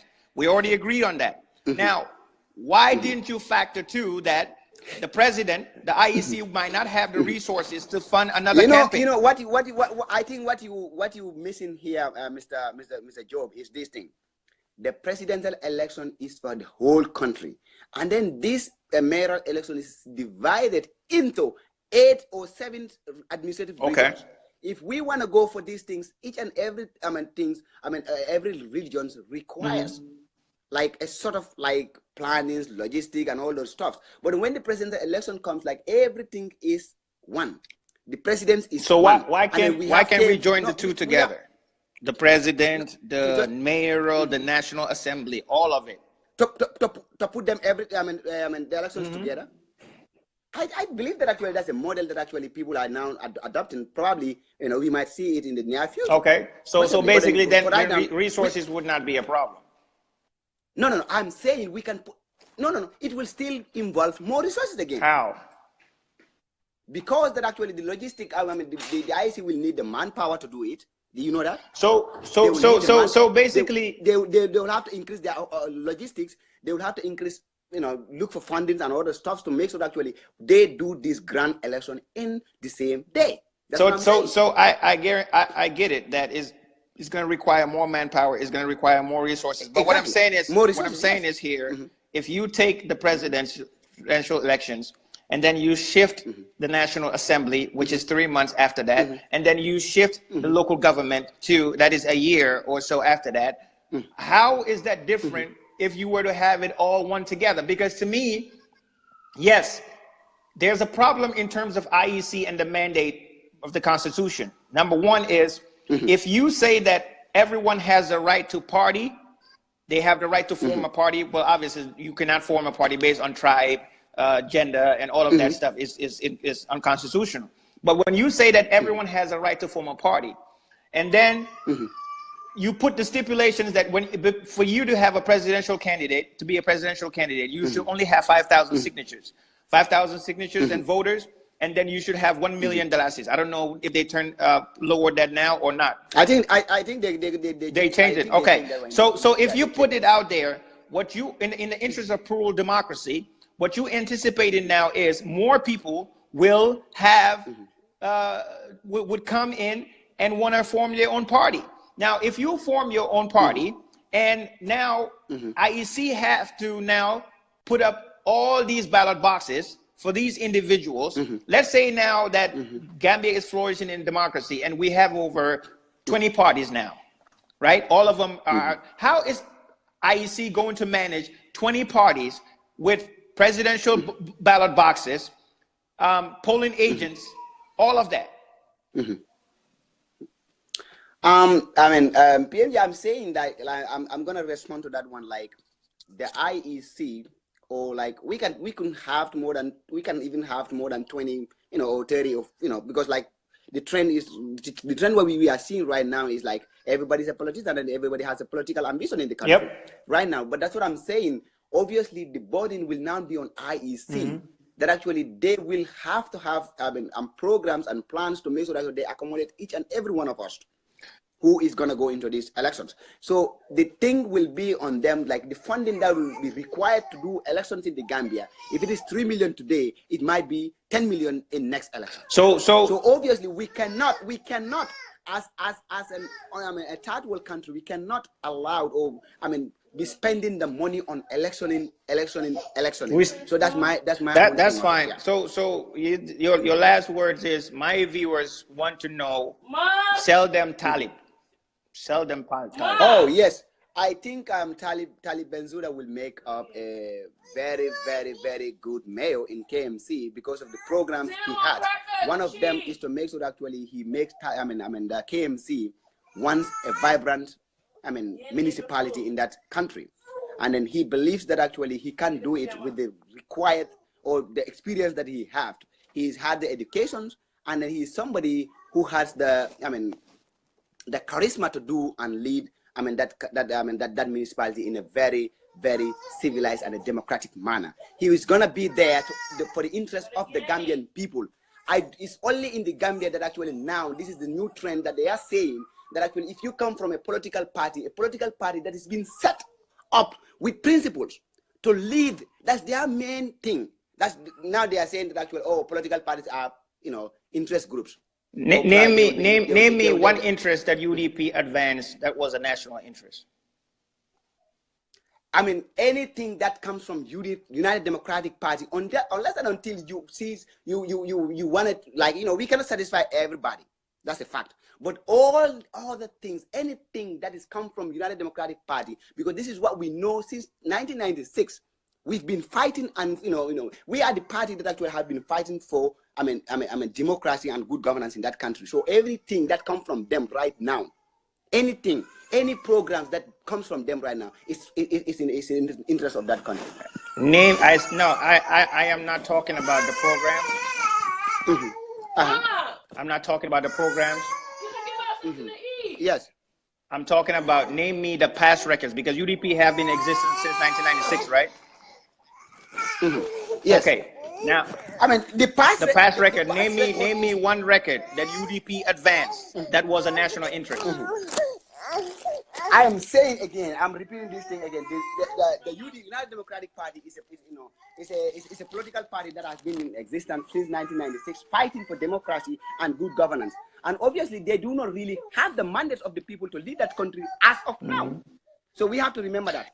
We do not have the mandate of the people. We have the programs to say, okay, if we are voted into that office, this is what we're going to do. We have academic programs. We have, like, you know, international, you know, Sir, do you know what a national interest is? Oh, yes, I know what is a national interest? A national interest is an interest that actually, I mean, anything or development of your particular, I mean, your country, that's a national interest. So anything now you look at and says, okay, no, wait, you think that actually I do not know? No. I didn't say that. No. Hang on, sir. Okay. I do respect everything that you're saying. I'm just trying to understand where you're coming from. Let me tell you a national interest. A national interest is any interest that sees the development of a country. Like, whatever you're doing, you foresee, okay, look, this is what I'm gonna do, and then if this thing happens, obviously the country will develop. At least, you know, move the country forward. That's the simplest. So now name me. Now you have defined that. You have defined that, right? Now name me one interest that UDP has ever pushed that was a national interest. It benefited all. Name me one. I mean, this is the simplest thing that one could ask, and then unless and until the person who is asking is blind to that fact, we've seen in the National Assembly right now, the National Assembly right now, what our MPs, our National Assembly members are doing in that house, in that building. Okay, what are they? What are they doing? One among them is national interest, and we've all cried for it. That actually, that elimination of, I mean, age limits. Wait a minute. Is that the age limit benefited all of us? Oh yes, definitely it does. How did it benefit all of us? It benefits that actually, you know, to eliminate, to do away with discrimination in our books. So who did it? Did it discriminate the 17-year-old? Oh yeah, I mean, it discriminates the 70-year-old. No, 17. Did it discriminate the 17-year-old? Why 17-year-old? Well, because the 17-year-old has already been discriminated. 17-year-old qualified. Exactly. So when they are not, that's a minor. So when they are not qualified, you are missing. No, hang on a second. If they are not qualified and they are already disqualified, yes, right? How can you say that it benefit everyone when it only benefited the ones who are 35 and 65? Yes, I am saying again that benefits everyone, because Gambia needs people who with a right experience, who with right education to lead, and they don't have to be forced to resign, or they don't have to be, I mean, somebody who say, okay, you can't do it when they can really do it. So if you were if you were a member of parliament and you were given the opportunity to pass age limit versus term limit, which one would you pass first? Oh yes, I mean, personally, you know, that age limit and term limit, I would definitely go for both. Sir, I just gave you a choice. No. If you were given age limit versus term limit, it depends on the circumstances. This is what I'm saying. Age limit, circumstances. What are the circumstances? Yes, the circumstances is one. At that point in time, the pick for vice presidency was this. You know, so it was like, okay, they said the VP was over age, something. How many women are qualified in that country to be VP? You see, you get it wrong again. You get it wrong. It's not about being qualified. It's about being somebody that PMJ thinks he could work and do the work right. Is that national interest? Is that national interest? Oh, it's a national. In fact, that's the highest order of national interest. For one president to pick one person. Do you know that's the highest order of national interest? Did you know that? Okay, well, I didn't know that. What can you explain that for me? Okay, you didn't know that this is somebody that actually he get the mandate of the people to lead that particular country. The people of the Gambia believe Adam Barrow is the right guy to lead that country at that point in time. Whether whatsoever somebody might say, oh, he's not the right guy, he's clueless, he's this and that's right. You know what? That's their own opinion. But I'm saying majority of people who voted in that election says, okay, he is the right guy who can lead that country. And if he got that mandate from, and then the same constitution empowers him to employ it or to elect people that actually he thinks he can work and move his agendas as a president to lead the Gambia to the destinations wherever they want it to be. So let me get this straight. This is where the national interest. Let me get this straight. If the law tells the president that the person that he is about to appoint is not qualified, isn't the president compelled to search somewhere else because the law said that this person is not qualified? Is it not a national interest, in the interest of the Gambia, for the president? So you want to tell me that the president had to make the whole country wait for 7 months just to get his pick? Okay, you see, this is where the books, our constitutional, our constitution really, come into play. We were having some flaws in our laws, and this is what you and I and anybody should work and make sure that actually we correct these things there. Because the president has that thing, and he was not given any timeline. We could have said, okay, next election we have to get a running mate. You understand what I mean? We could have said that one in our constitution. But then because the government did not, you know, that the constitution of the supreme laws of that land do not really give us that thing of like, oh, you gotta get PMG as the president right now, VP at this stipulated time. It does not have it. That's where the problem is. What is the UDP stance on the Gunjur issue? Well, I definitely believe that actually this is not even about United Democratic Party issue when it comes to Gunjur, what is happening there right now. We all believe that actually this Chinese government, the Chinese company has been in Gunjur for a long time. And I believe that actually the central government, that is the government, the coalition government, if it is the United Democratic Party government right now, I would have just said UDP government should have done this, but I will still go back to the central government as the coalition government comprising of 8 political parties in that country.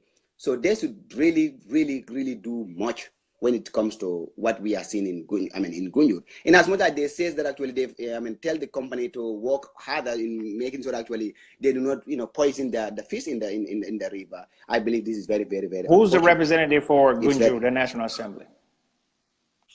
Honorable KKB. And which party is he from? He's from the United Democratic Party. What is his stance? His stance like that he might stand for something that actually would not be what United Democratic Party as a political party stands for. He's a National Assembly member representing the people of Gunjur. The Combo, is it Combo South, right? I guess I may get it right. So obviously he is somebody that actually, there is nothing like, oh, the whole Gunjur community says, okay, this is something that is bad. You know what I mean? PMG, we have to be very realistic. But what is his stance, though? Something that his stance, I learned from sources like any other party, because I'm not in that country. I've not met Mr. KKB, but I have learned that from news, what I've seen on Facebook. They said that he sided with. The Chinese company. I don't know why, on what ground he do that. I wouldn't be in a better position to comment on that area because I do not know what are some of the facts that he is affair with that I'm not aware of. So obviously I'm not going to comment on. But what I'm seeing as a person, as an individual, obviously that situation needs to be handled. I think that the situation in Gunjur right now surpasses the level of KKB alone. I think this is something that actually the central government could just intervene. And which they say they've done, because last time I checked on the Minister of Communications speaking, writing something about this thing. I don't know how factual that is, or probably could it be also, whatever the circumstances are, they're doing something, but then I think they could do better. Last question. In the last question. Yes. Usainu Darboe went out there and protested against the Public Order Act. Matter of fact, that same act was the reason, unfortunately, why Osolo Sanding died. Now, Usainu Darboe is one of the leading opposition, well, major parties in our country, the United Democratic Party. And currently, as we speak, the government is using the same Public Order Act to arrest these youths that they do not have the right to peacefully protest, which is a constitutional guaranteed right. Why is Usainu Darboe silent? Definitely, I think this is a very, very important questions. I will have to, know very well that actually Usainu Darboe being jailed for a similar thing. Obviously, it's very regrettable that actually we have these kind of laws in the books. But notwithstanding, this is something that has gone through the courts. Usainu have challenged it, and then they went to court with the same law. And then as a legal mind like Usainu Darboe, he ought to respect whatever comes out of that courtroom. I'm not saying challenging the law. I'm saying speak out. No, you gotta listen. You gotta listen. Yeah. You gotta listen. I'm just coming from you. You questions me, and you don't expect me to just come and say, "Oh, this." No. I'm just gonna give you a brief background of what Usainu have done to amend this situation. I know that. That's what I'm saying. I know that. Exactly. Yeah. He went to court with it. He went to court, challenged the thing at the High Court. The High Court says, "Oh no, we still have to keep it in our books. It's right. We have to keep it there." That's what the High Court is saying. So Usainu, he could still come out and say, "Okay, look, I condemn this thing," but what can he do? Zero. He is just nobody. He's just like you and I. So let's say Usainu is going to go and free those people. Let's say that someone from the United Democratic Party, let's say especially the ones that did the Busumbala incident, they were arrested. Do you think Usainu would have ignored that? Sorry, I come again. I don't the folks that were unruly and they attacked APRC, those UDP folks from Busumbala, if they were arrested. I'm sorry. I'm never aware of that one. So I mean. Okay. Well, okay then. I'm never aware of. I'm never aware of I've had the incidents some time ago that actually APRC folks were going, and then they have and they were entangled in sort of problems with the people residents of Busumbala. But whether they are UDP, that remains to be factual. Okay. And anybody, if you want me to comment on that area, you will have to tell me how did you, what are the survey or the things that you used to determine this people are United Democratic Party? Because what I hear from the Alcalo, he said there was a program in a naming ceremony that these people mistakenly throw them stuff. Now, that's what the Alcalo, the Imam said, and I tend to believe okay, that's fine. I'll give you that. So now when it comes to laws to repeal the Public Order Act, it would require the Act of Parliament because it's not a constitutional clause.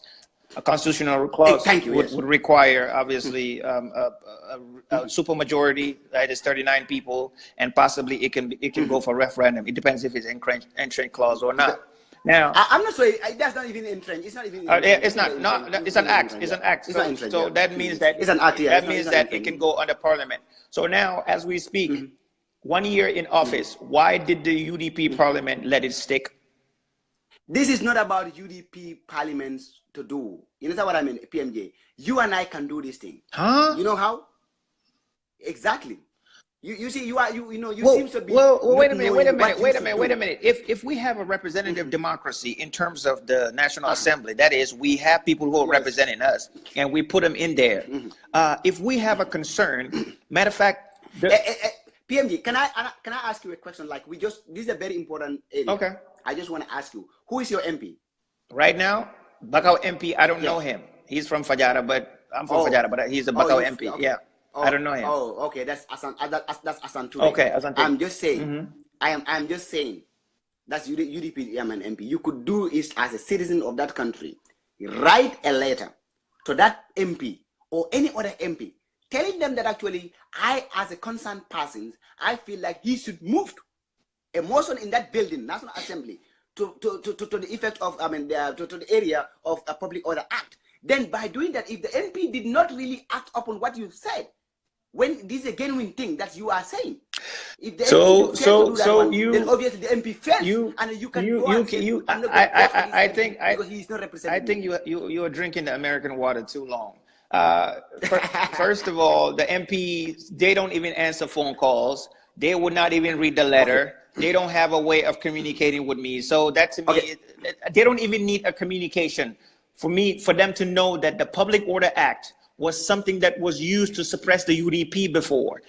Matter of fact, one of their members was killed. So to me, if you get into office, you do not need me to remind you that act was bad. Why would you need that from me? That's fact. That's what I'm saying. People before they get into offices, they are that's politics. That they will just tell you this and that. But you and I have that right to tell them to keep on constantly reminding them. So you're gonna dismiss this as it's just politics because they lied and got into office, and because of now they are into office.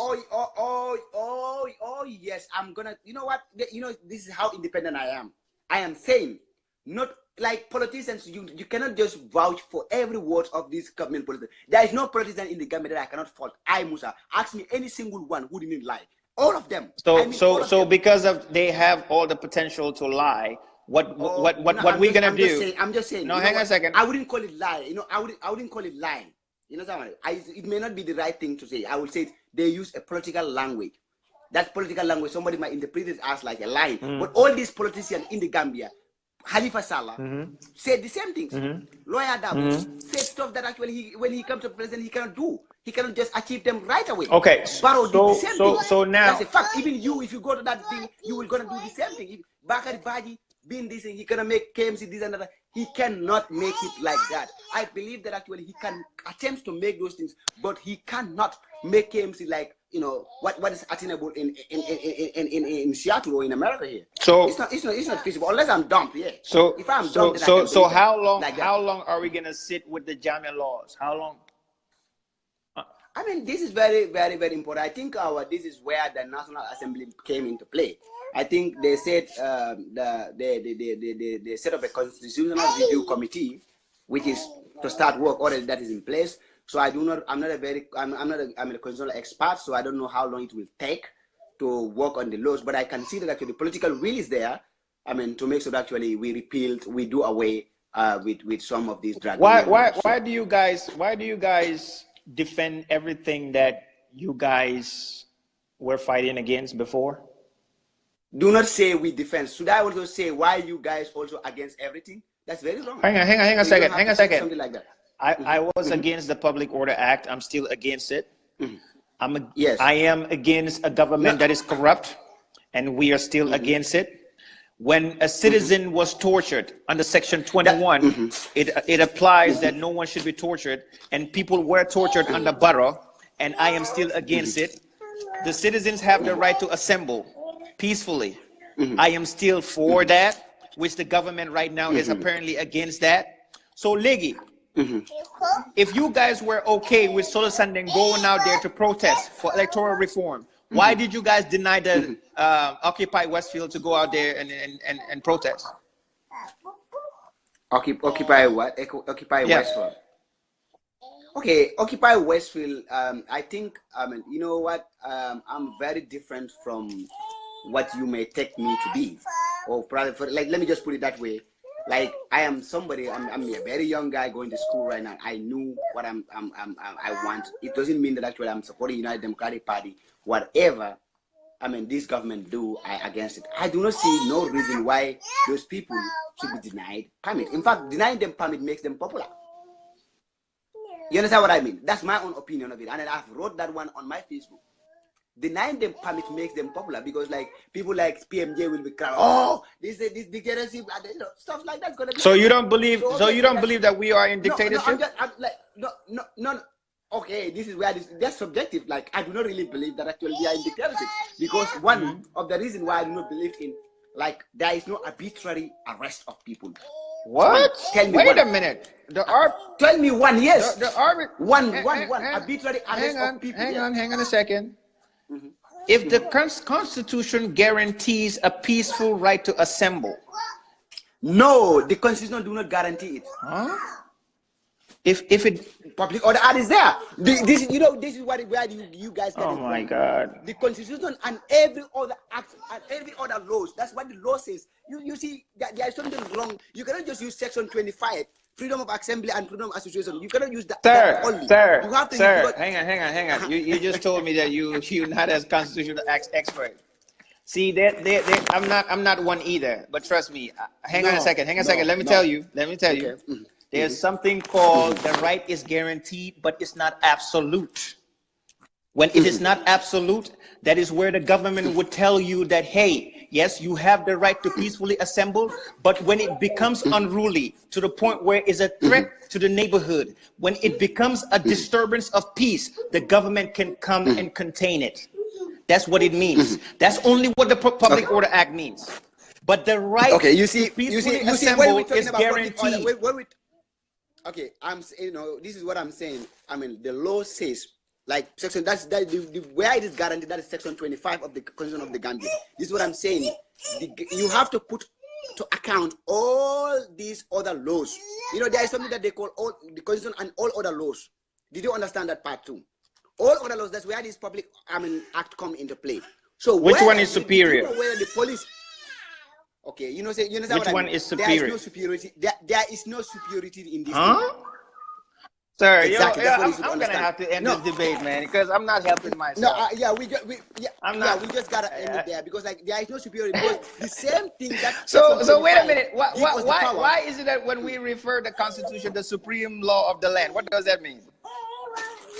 The supreme law of the land means anything embodies anything in that law, in that books, that supreme book, has to be respected. That is should be respected by everybody. What is supreme? What does supreme mean?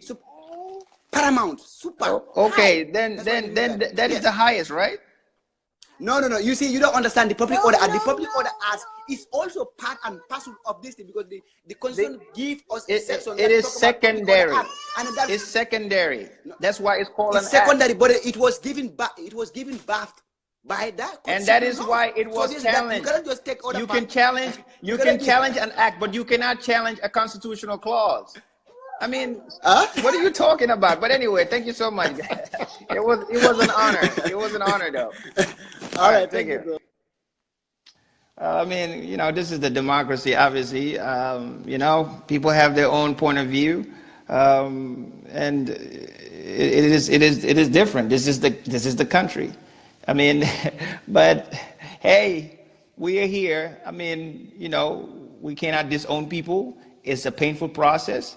This is Yaya Jammeh again. Or matter of fact, I'm not even going to say that this is Yaya Jammeh only. This is a Jawara system. The system of educating our people. I mean, could you believe this? I mean, the guy is in the United States and still don't understand that the Constitution is the supreme law of the land. So, I mean, these are the kind of conversations that we should have. I know it's painful because you guys are just used to me coming in and just drop, boom, boom, boom, boom, boom, boom, drop something. And then you guys say, wow, this, and that. But in order for you to know what I'm saying, we have to contrast it with someone else with a different belief. So that when I ask questions, people would try to contrast. So again, we are under dictatorship right now. Where I'm coming from in terms of, he's answering your question. Well, yeah, I mean, trying to, yeah, I know. He is answering the question, no doubt. That's why I said it's a divergent view, because I agree with his interpretation of subjective interpretation of a dictatorship. But again, if we say that Jammeh was a dictator, and we all conclude that the laws that made him, that enabled him to be a dictator are still in the books as we speak, right now. One of the law is even being used against us, the Public Order Act. We haven't even gone into the Seditious Act, which is the one that stifles the freedom of information. We haven't gone into the president meddling into the National Assembly. We haven't gone into the president having the right to hire and fire members of the executive and not even inform the Gambian people. These are all dictatorial laws. Matter of fact, the most stupid law in the Constitution is trying to separate who is a public official and who is not a public officer.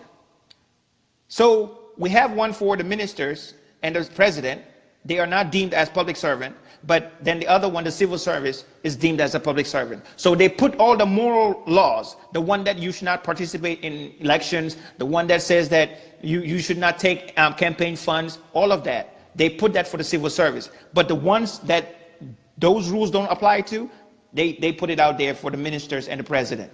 So these are the kind of conversations that we would have. Right now, I believe that we are under dictatorship, because the only way to change dictatorship or people's behavior is through laws.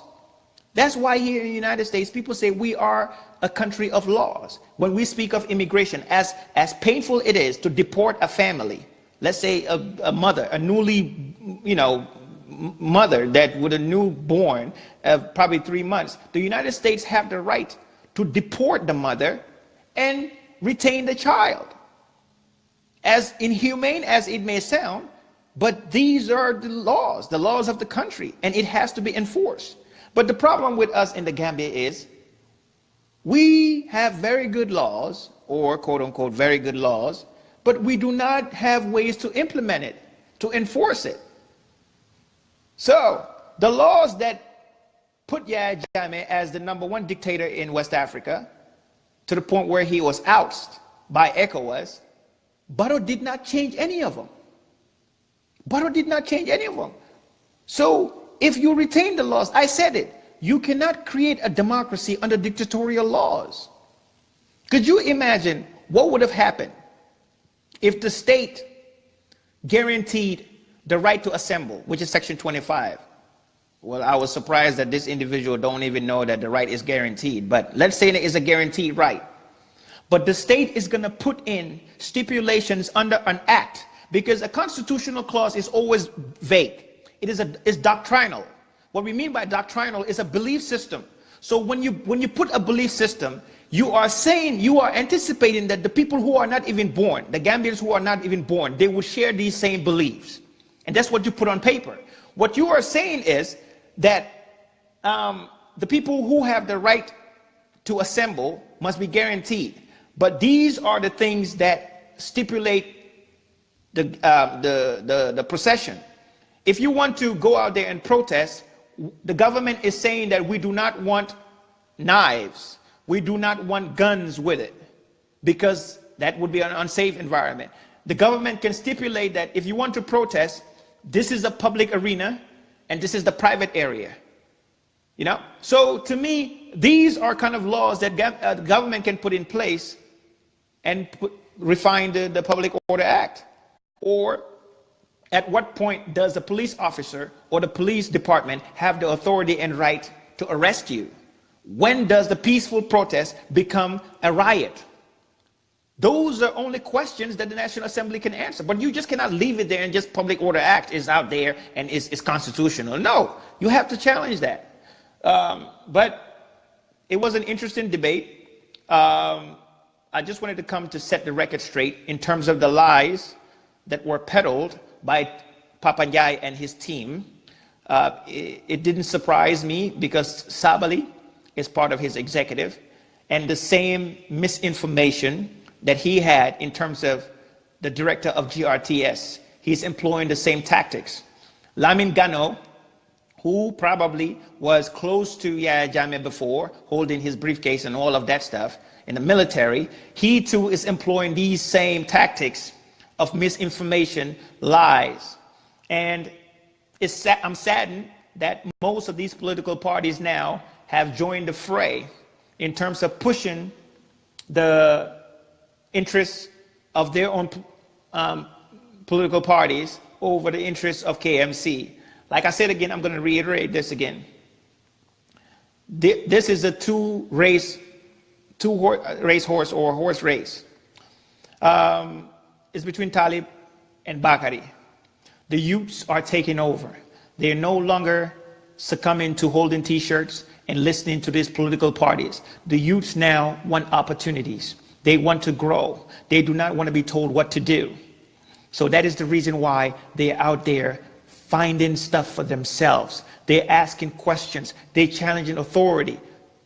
Anybody that doubt what I'm saying, watch Gizgiz.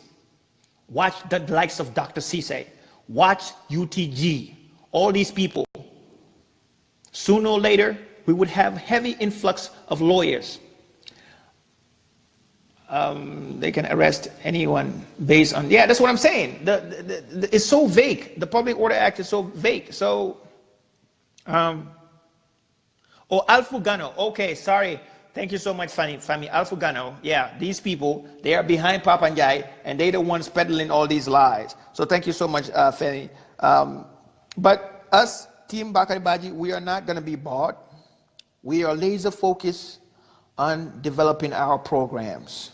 I know the UDP guy came here, all this stuff was so vague about Talib is going to do better for KMC. I wanted to push him a little bit in terms of specifics, but I'm like, well, whatever, you know, I'm going to just let it go. Sometimes I don't want to be a bully sometimes. But in terms of Bakari, he is going to audit the KMC to know how many people are in there, and he's going to digitalize the revenue collective system. And the digitalization of the revenue collection system is going to curb corruption, because corruption is the main thing that is affecting KMC. Contracts are being issued based on nepotism, based on cronyism, based on who you know. It's not based on meritocracy. So to me, yeah, Tugulu, we're trying to set the record straight in terms of the lies that we're hearing from the Papanjai team, the lies that we're hearing from UDP, the lies that we're hearing from APRC. So we are tired of it. We have been diplomatic enough.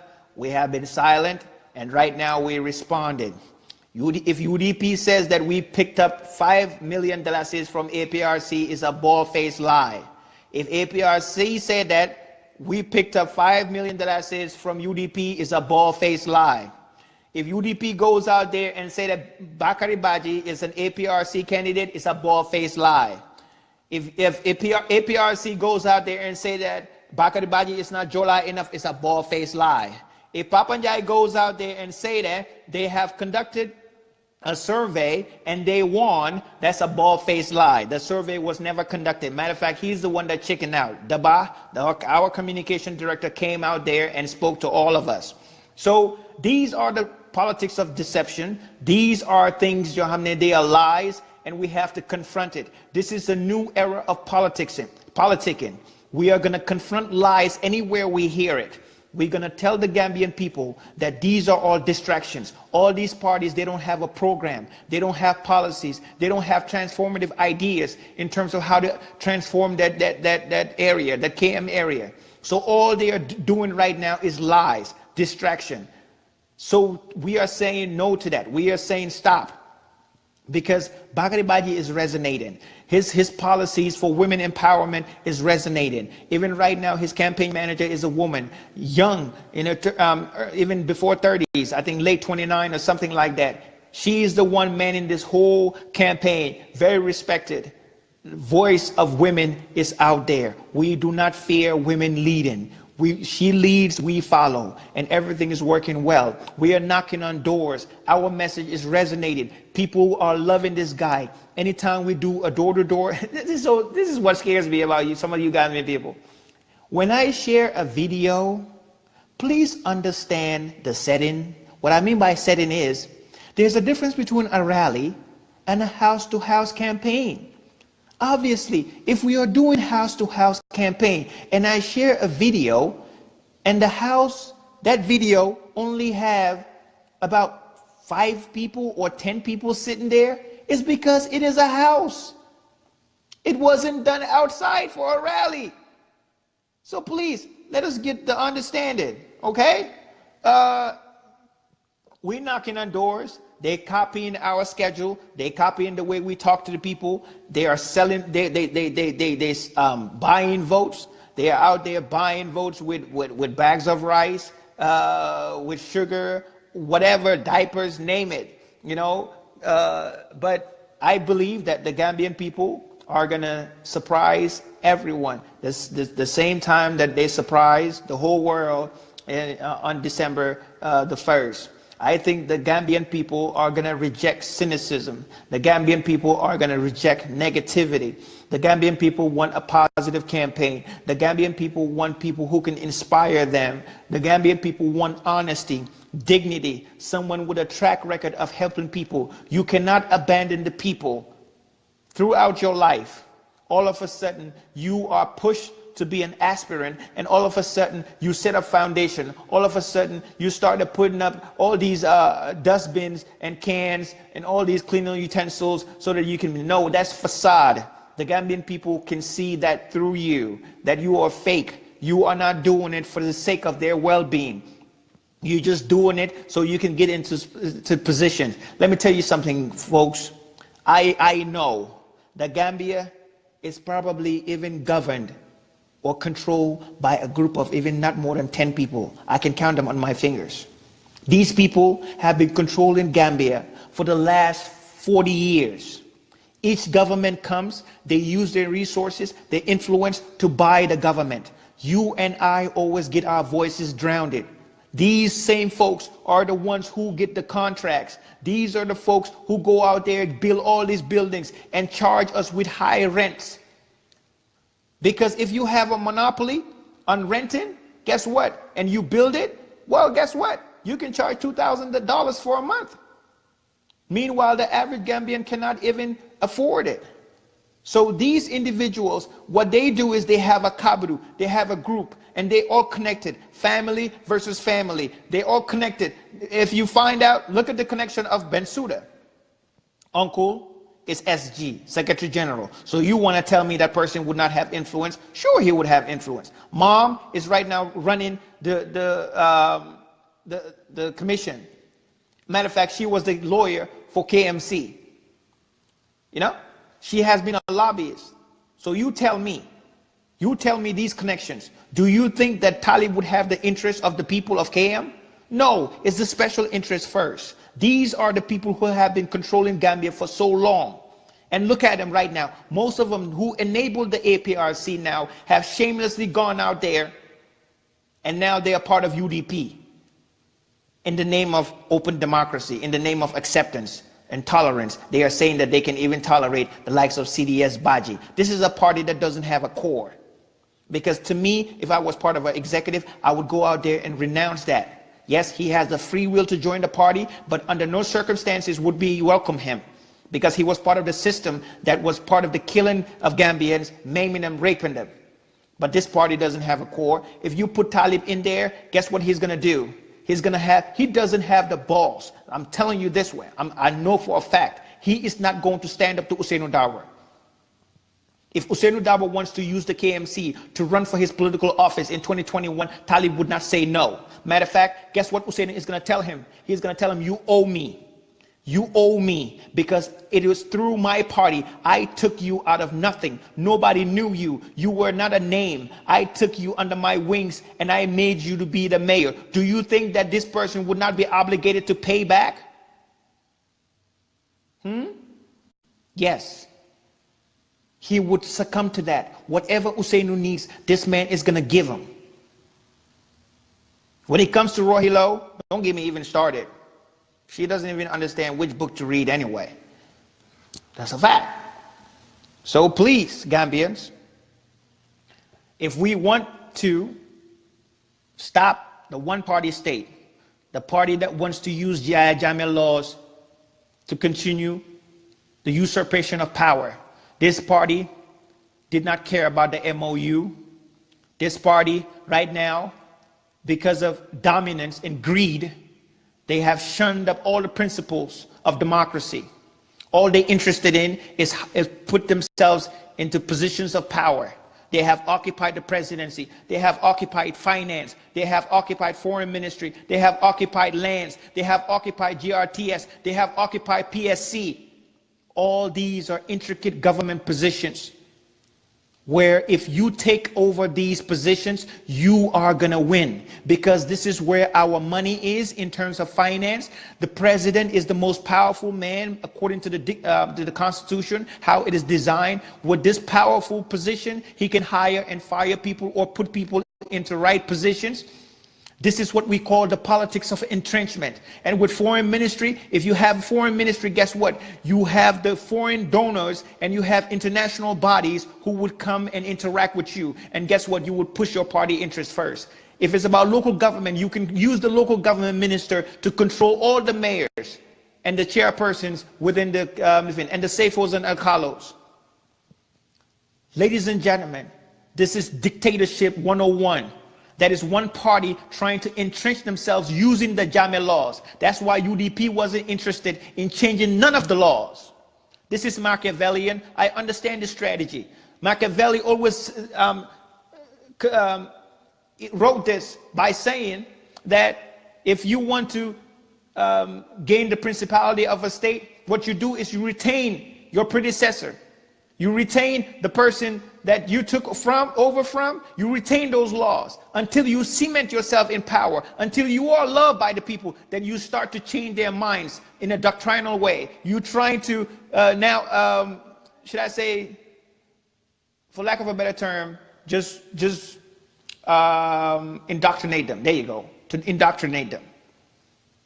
That is why now the power of incumbency is making everyone switch from APRC to UDP, unfortunately. This tells you about some Gambians. No principle, no core.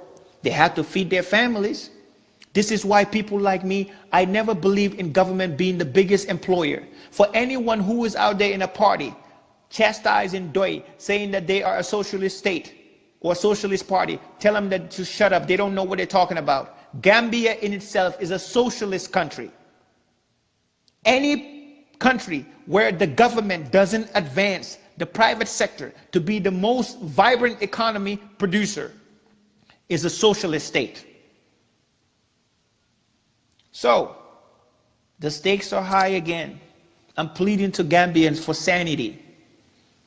This is not only me speaking, but I have historical facts to back this up. Throughout our lives, we have never experienced two clashing ideologies. What I mean by two clashing ideologies is, one, we do have an incumbent, but then the Gambian people have the audacity to say, you know what, Mr. President, we are not going to reward you with everything. For the first time in our lives, the Gambian people should reward the Gambian people themselves by putting independent candidates who would be opposite to UDP interests. But if you, but if you put the interests of UDP in there, it's going to be one party interest state. It's going to be one party monopoly state. Because if you give Barrow UDP, if UDP has the foreign ministry, if UDP has the lands, all these finance, and now they can control communication in GRTS. Can't you guys see what is going on in GRTS? It is slowly using the Jammeh tactics. When something doesn't favor the government as far as its Kuntaur, they couldn't even show it. They were not even bold enough to tell the Gambian people the truth of what happened. They stopped that. Anything that looks bad for the government, these people now have adopted the Jammeh tactics of not even informing the people what happened. They just shove it at the back. But when something looks good for Barrow, they would go out there and present it to the people. That is not freedom of information. That is not democracy. That is you stifling the information. You don't want the people to know. Where are the civic education programs? As we speak right now, the UDP has something in their manifesto of National Civic Education Development Plan, something like that. They were supposed to go out there and educate the people, but they're not doing that. Halifa Sallah is the only one doing that. Ousseynou Dabour is just busy out there trying to conquer the Gambia, traveling anywhere. I know it is his job, but you have never interviewed Ousseynou Dabour, and he pushed a party, a national interest. The only thing Ousseynou Dabour went out there and said on Giskis, and everyone heard it, is his main priority. This is a man, collectively, we all gave him everything. The reason why he could come out today and speak is because the Gambian people had the audacity, the boldness to go out there and vote against Jammeh. And thanks to Omar Aliou Manjai, who stood firm, This would tell you, when an individual puts the country interests ahead of the party or whatever selfish interest, this is what happened. Collectively, we all gain. Collectively, we all gain. Imagine if you were in the position of Ali Momanjai. Imagine the amount of dollars that Yahya Jammeh could have bribed them with. Imagine everything that could have happened. But guess what? He stood firm and said that he is not going to succumb to any sort of a fear or any sort of bribery. He went out there, stood firm, and announced the results. And now look at us right now. We are all benefiting right now. Just because of what one person had principles. But that doesn't apply to anyone over there. All they're interested in right now is gaining power. This is not some sort of an anti-UDP rhetoric. This is not anti-UDP rhetoric. Because to me, if you want to gain power, put the right people in office. But you cannot. You have shown us that you do not have the track record. You have a track record of giving us mediocre candidates. You gave us butter, and we are all suffering. And look at them. Right now, they're about to give Wabanyu Rohilo. Huh? Look at the 31 members. Tell me who can initiate a bill. The 31 members of UDP, tell me who can initiate a bill. So basically the whole nation have to suffer while they go under scholarship, tutorship. So they have to learn on the job while the whole country is suffering. So why can't we just go out there and put the candidates who are ready from day one? That's my question to you, Gambian people. Why can't we put competent people who would come into office and hit the road running? Tell me, what is the definitive reason why we should put the likes of Rohilo in public office? Tell me a reason. Only UDP can disrespect Gambians like this. Not go inside there. You want to tell me out of a whole UDP, as much as they brag about being the biggest party, the best they could do is pull out Rohilo, Adama Barrow? Seriously? I mean, this is too much. Yeah?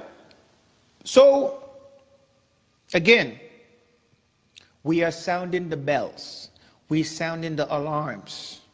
Gambians, we have a way of being selfish people sometimes. Dumankena. I'm doing it myself. What about the collective good? We gave PPP a one-party state. They dominated everything for 30 good years. What do we have to show for? For 30 good years, we gave PPP everything they asked for. What did they give us? A disgruntled young man, 29 years old, that came out angry at our whole society because he felt that his tribe was marginalized, which was a fact. His tribe was marginalized. So these are the individuals that fall through the cracks. These are the people that Babu Job always talk about on his radio. Matter of fact, you can tune into Diasporium every single time and you guys would understand where we're coming from, our ideology, why we heavily resist in UDP, because they are hell-bent on repeating the same things in our history. So these 30 years, because the likes of Jammeh felt that he was left out, his tribe was no more, he did not have any influence, he was left to fend for scraps, leftovers, he wasn't respected. Guess what? It became a bitter mood. So his only avenue to take power was through the army. Obviously, because he doesn't have influence and he doesn't have the academia, the academic qualification to even go and run. He did not have money. No influence person is going to back him up to go and run. So what did he do? He took a shortcut. He took a shortcut and became president. When he became president, because he learned a little bit how Gambians we are, how we worship leaders. As he was securing, was a security guard for President Jawara, he saw our behaviors at first hand, how we lack principle. Yahya Jammeh understood all of us, our behaviors, how we behave in front of leaders, how we worship them. We do not challenge them. And he said, okay. When he got into power, Yahya Jammeh uttered one of the most disrespectful statements towards Gambians. And nothing came out of it. Yahya Jammeh was the only man I knew that had the potential to turn someone who is very smart to be the dumbest, because he understood one thing: they have no principles, no core. All he had to do was just offer them an opportunity, a job. Ousseynou Dabour knows that trick too. Ousseynou Dabour right now, he understands that. And that is what he's doing to some of these UDP folks on social media. All he has to do is wag that foreign policy job, the likes where the Bambamas is out there right now. That's all he had to do. And before you know it, all of them will start running.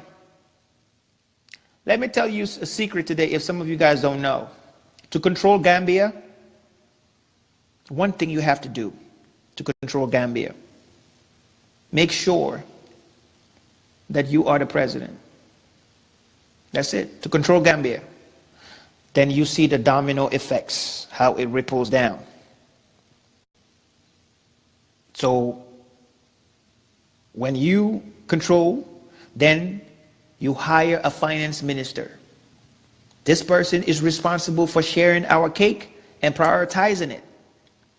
Because you can hire and fire ministers, you have now put on alert all the ministers that if they do not go by your way, you would fire them and you would put somebody else. And because we do not have people who have principles, you can even fire an uncle and you put the nephew in there tomorrow and they would accept it in that country, that little country. There is no avenue for growth, ingenuity. We do not have a way to expand our economy. We do not have a large trading block base. We do not have the data to understand our own people.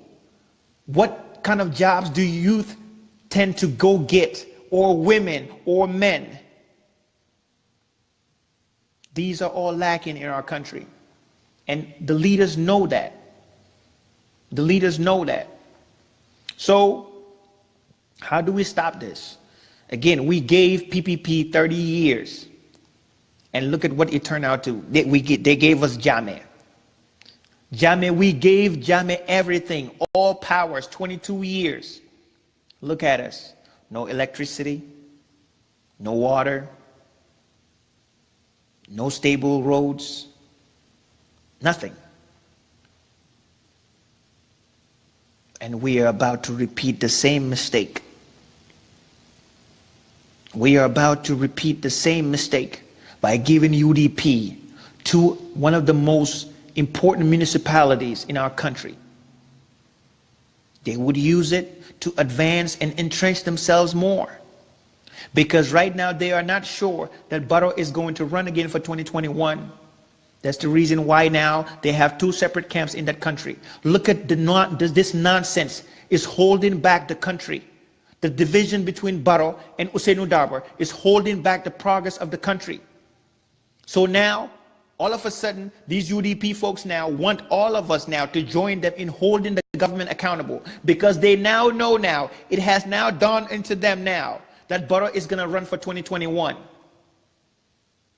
So they now want to side with some of us in the diaspora to go against Barrow. I'm not going for that. I'm not going to be fooled. It's your dog, it's your fight. Sakanila, go eat it. When we were asking Barrow to resign for 3 years, you guys went out there and defended. At that time, you guys were the beneficiaries of his appointments. You guys were the beneficiary of the appointments. So at that time, no one can say anything about Barrow. Defending. Have you guys noticed that lately on social media? They don't defend Barrow anymore. They're very mute about it. They kind of like wishy-washy about it. Some days they would go out there, put some sort of a document, and they expect all of us to share it and be outraged. Oh, whoop-de whoop-de-wah, we fighting corruption. I don't give a damn about that. I don't care what butter does right now in that country. Because UDP have shown us that they do not advance a national interest. The only thing they advance is a UDP interest. So it's about this fight. I'm going to hold my popcorn and my cup of tea and watch. I'm going to watch and sip it slowly, because I know, unfortunately, it's going to affect all of us, because he's the president and he needs our help. But I don't have a dog in this fight. I don't. So UDP has to be taught a lesson that when it comes to a national interest, they should help people, not go out there and that's why I asked the guy, name me one issue that UDP has ever advanced that was a national issue. But we are here. So what Banjul? What KMC?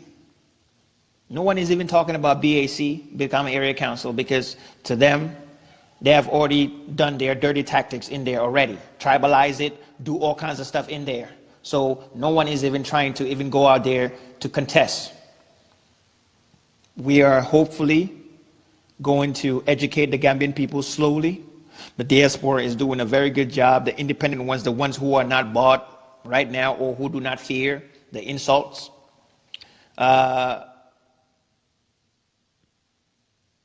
Yeah, they would fight. So we do not care. We're going to sip our tea and watch Barrow and UDP, Darbar, the Barrow camp and the Darbar camp. Yep. When we talked about the MOU, oh, shut your mouth. The MOU is just a gentleman's agreement. We do not care about the MOU. Well, right now, Barrow is saying, okay, well, the Constitution is a supreme document. The Constitution says that Barrow is supposed to stay for 5 years.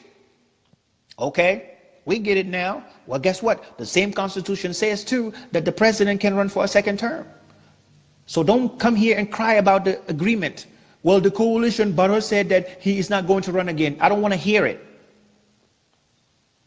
You were the one out there that was saying is the Constitution now? Yes, Barrow is telling you guys now, UDP.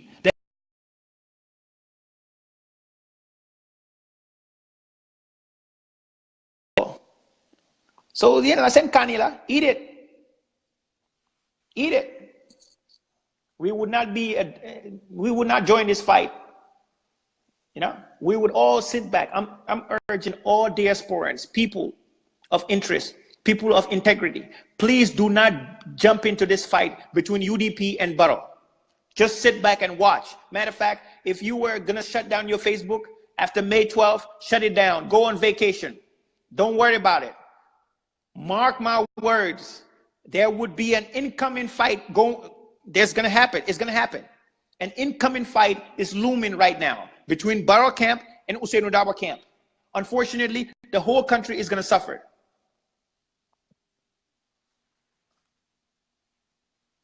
So this is what it is. We put people in office, but we do not check them. We do not hold them accountable. So there it is, Gambians, we gullible. We gullible. So, yes, I am one of them that put Jammeh in office, but, not Jammeh, what do you call it, Barrow, I advocated for him because to me, he was way, way better than Jammeh. But I am disappointed. I am so disappointed in Barrow. But, in this fight with him and the UDP, oh, I'm watching. I'm watching. I do not care.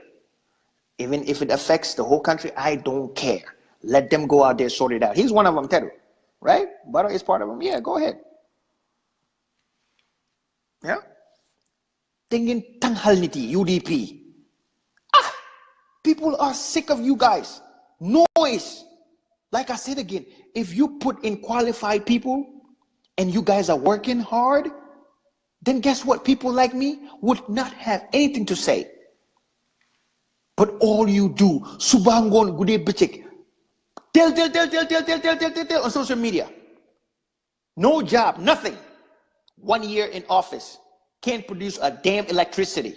Stable electricity, water, poor roads, everything. Even to the point right now, there are certain people, which I am not one of them. I would never go that direction anyway. But some people are even regretting even putting Baro in there. They regret, they want Jame back. They're saying now, could you imagine this?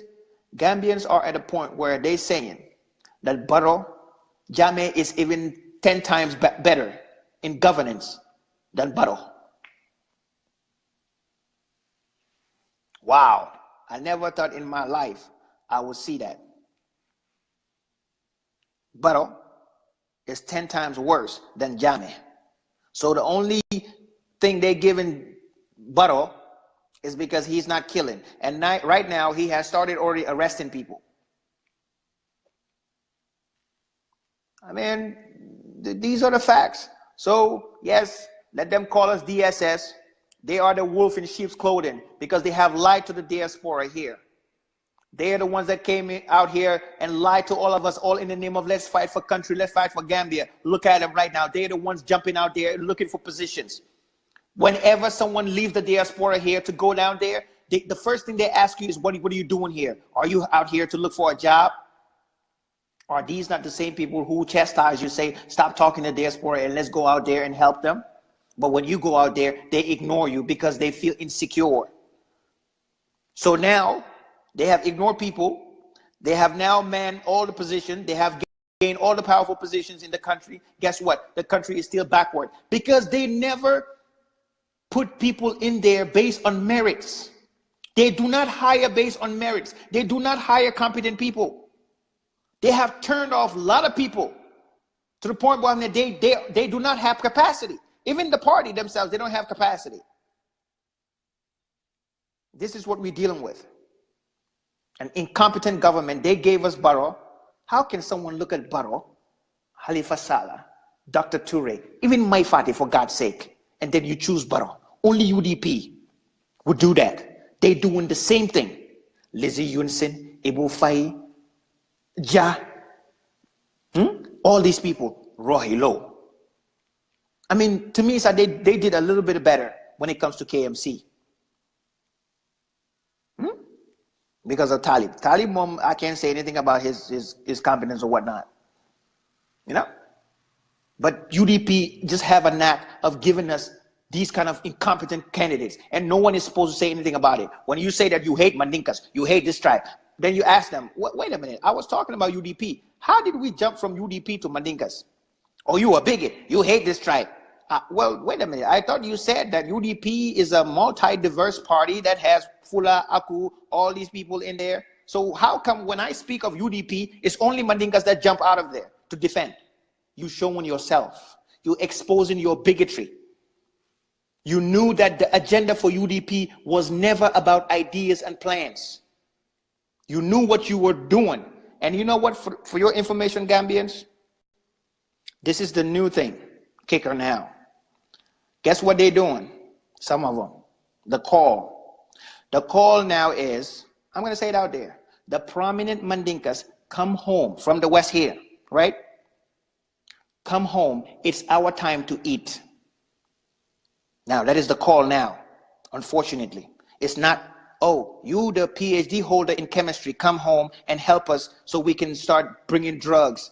We can do away this paracetamol and start inventing drugs for malaria. No, it's not that. Oh, you, the person who have experience in teaching, you understand about the STEM program, about math and how to teach our students. Come here for early childhood. No, it's not about that.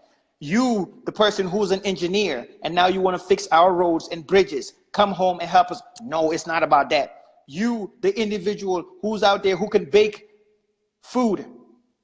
No, it's not about that. Guess what? Prominent people who they reach out to, who are Mandinkas, they are the ones who confess to me that they call them and tell them to come home because it's time for them to eat. These are the facts, Gambians. Take it or leave it. If you ignore these people, like I said again, the dirty politics they're playing in our country, we would all live to regret it. Don't say I didn't warn you guys. Thank you so much.